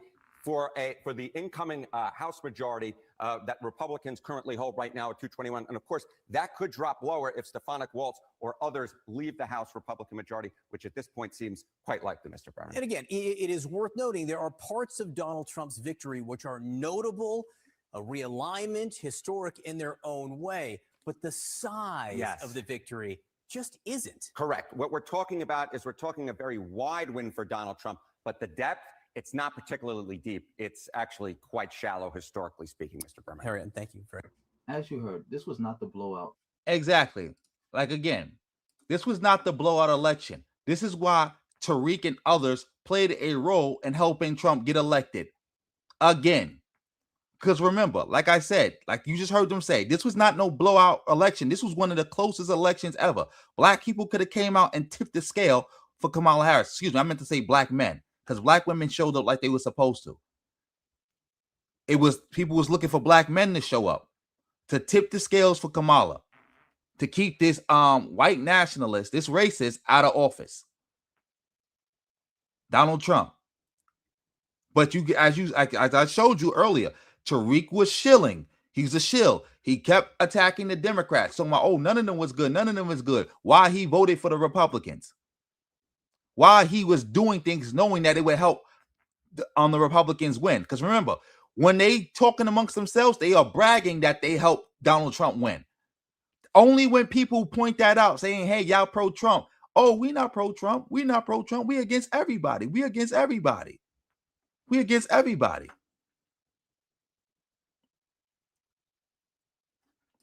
Exactly, Fahima. Exactly.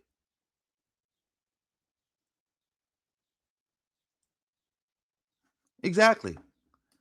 Tariq has never voted the couch. That's a lie. That was something he was promoting to the other people. Because like I told people, voting for Donald Trump is Trump support. Voting for anybody other than Kamala Harris is Trump support. Not voting at all is Trump support. No matter what of those three things you convince somebody to do, you convince them to support Donald Trump. And Tariq knows that. That's why he felt like the easiest way to get people to support Trump is just to convince them not to vote at all. That was a play. That was a strategy. That was a strategy. And as you can see, they used it and it helped put Trump over the top and he won. And he won. Can't make this up. Can't make this up at all. This did not have to happen. Now we back in Jim Crow 2.0, and now they trying to take us back to Jim Crow. No, not Jim Crow. Excuse me. We're already in Jim Crow 2.0. They trying to bring us back to Antebellum 2.0. For all you don't know, they trying to. You had the Alabama, where Tariq is from, Alabama Speaker of the House talking about how they going after the 14th Amendment. And if they get the 14th Amendment, we back in the Antebellum South. Because there was 3 Reconstruction Amendments. The 13th Amendment already had a hole in it, a loophole in it that racists have exploited to the max. The 15th Amendment wasn't fully realized until we got the civil rights legislation. Now that the civil rights legislation has been gutted, the 15th Amendment has been gutted effectively.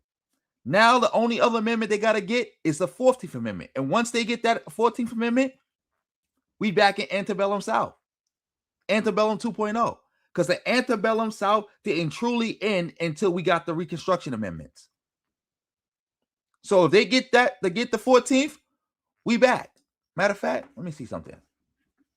Let me play a little bit more of this. That we were led to believe it was, or what people thought it was the first week after the election.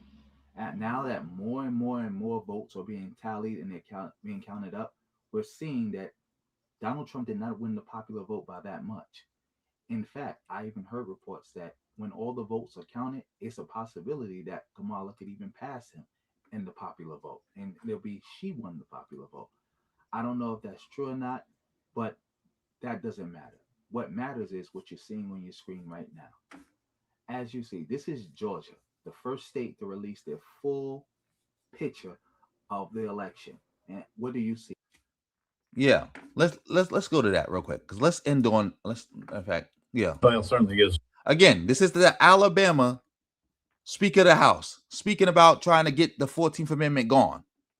An opportunity to look at those congressional districts again gives us a chance at all of them if we get some reprieve from courts, and so we'll see how that goes, and certainly hope that the Supreme Court will overturn Amendment 14 and gives us a shot to revisit those.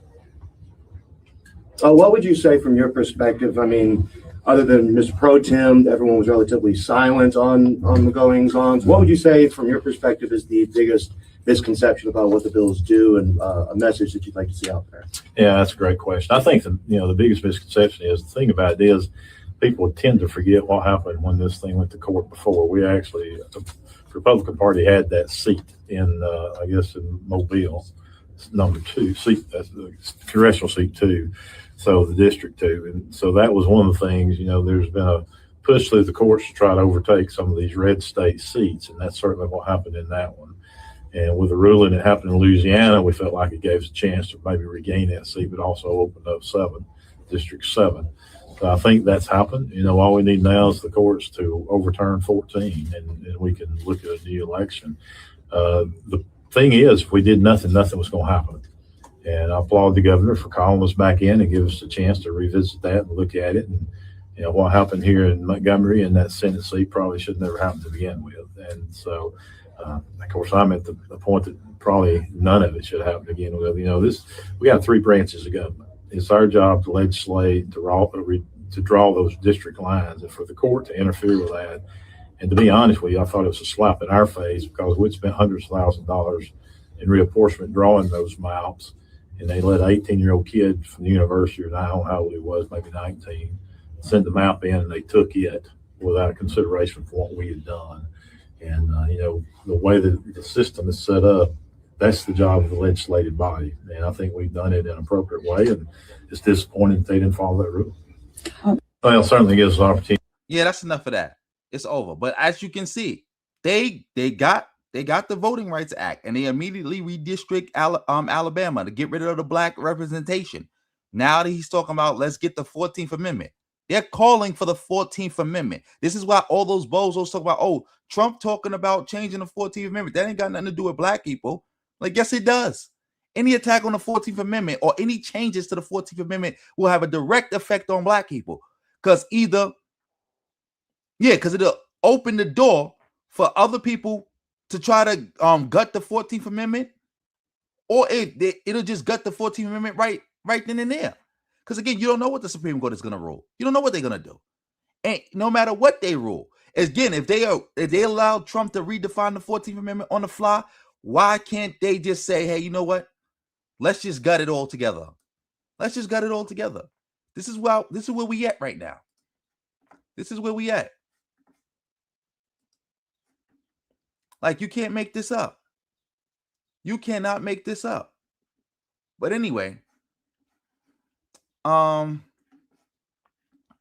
I think we did enough for tonight. I think we did enough for tonight. Shout out to everybody in the building.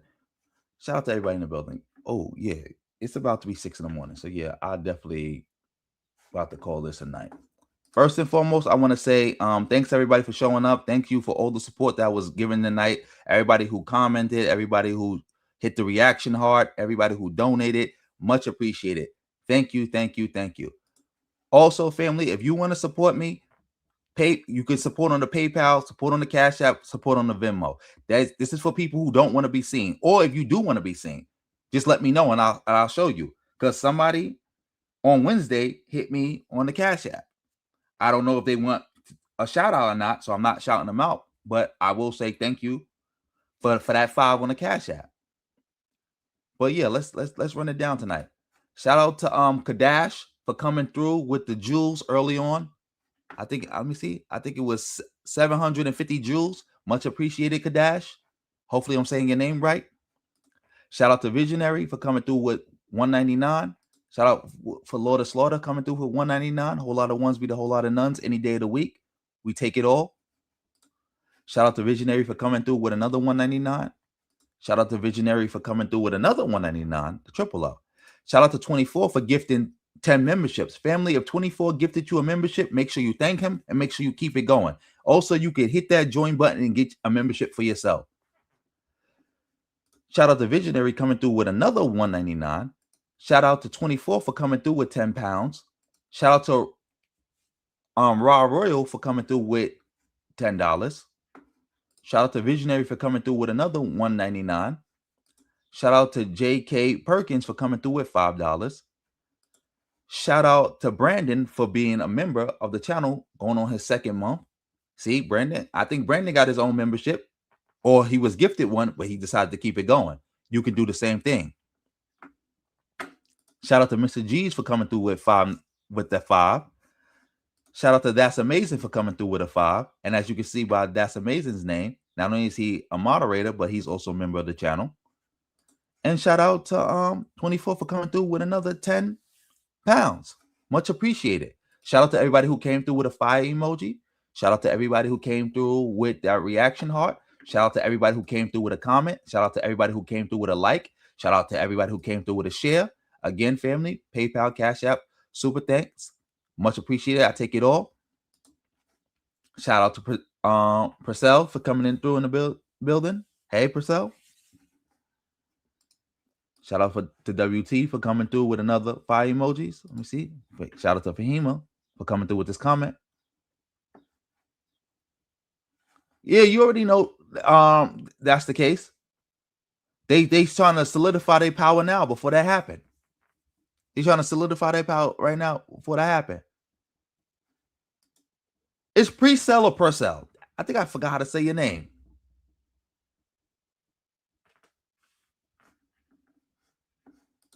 Oh, shout out to Brandon. He just gifted 5 memberships. Family, if Brandon just gifted you a membership, make sure you say thank you to Brandon. Thank you so much, Brandon.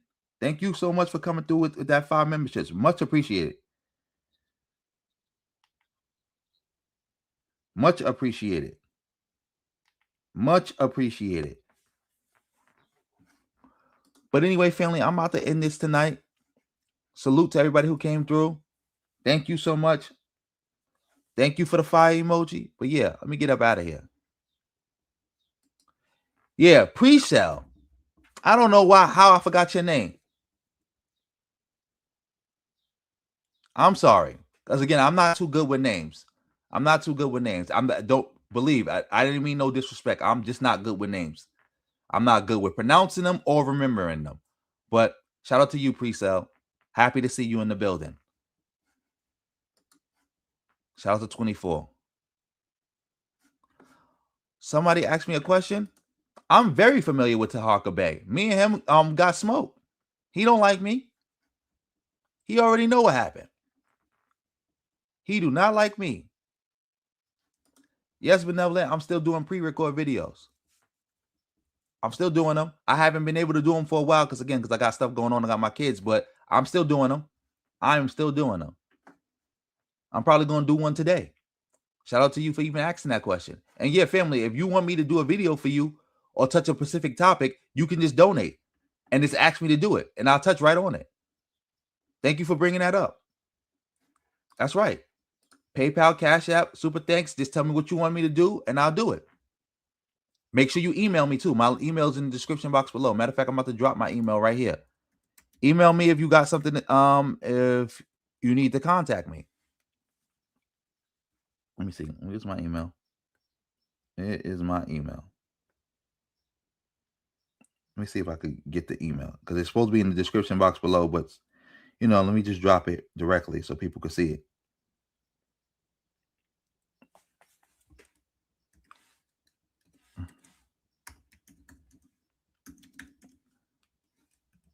Let me see. There it is. That's my email. Just hit it up. Let me know. If you want to send me something too. Like if you donate money, I can guarantee I'll get to it. You said you waiting on one. You sent me money and I owe you a video. Benevolent, email me because I email me because I don't remember what you talking about. Email me, please. My email is right here, y'all. Again, anybody's free to email me. If you email me, ask me to do something, if you pay, I'll definitely get to it. But if you don't pay, I might get to it. I might not get to it. I don't know. But if you pay, I guarantee you can get to it. Bro, I'm about to go check right now for an email from you. My fault. Because I don't remember.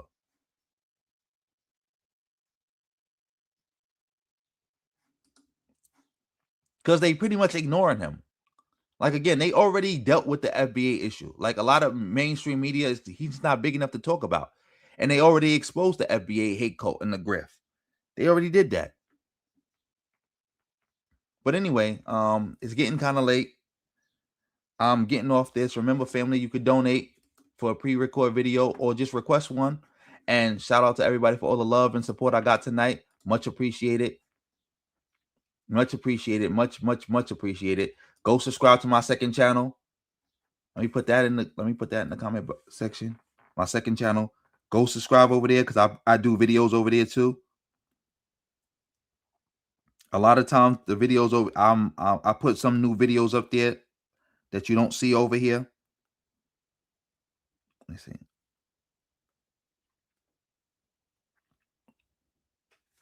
Hit that link. Yeah, I did. Shout out to you, Lee D. Clinton. Yeah, family, make sure y'all hit that link. Hit that link right there. Go subscribe to my second channel. If you were still in the building and you rock with me, go subscribe to that second channel. Hit that link. Hit that link, please. Much appreciated. Hit that link. And I'm going to end this stream here. Peace to everybody who came through. Much appreciated. And on that note, family, peace.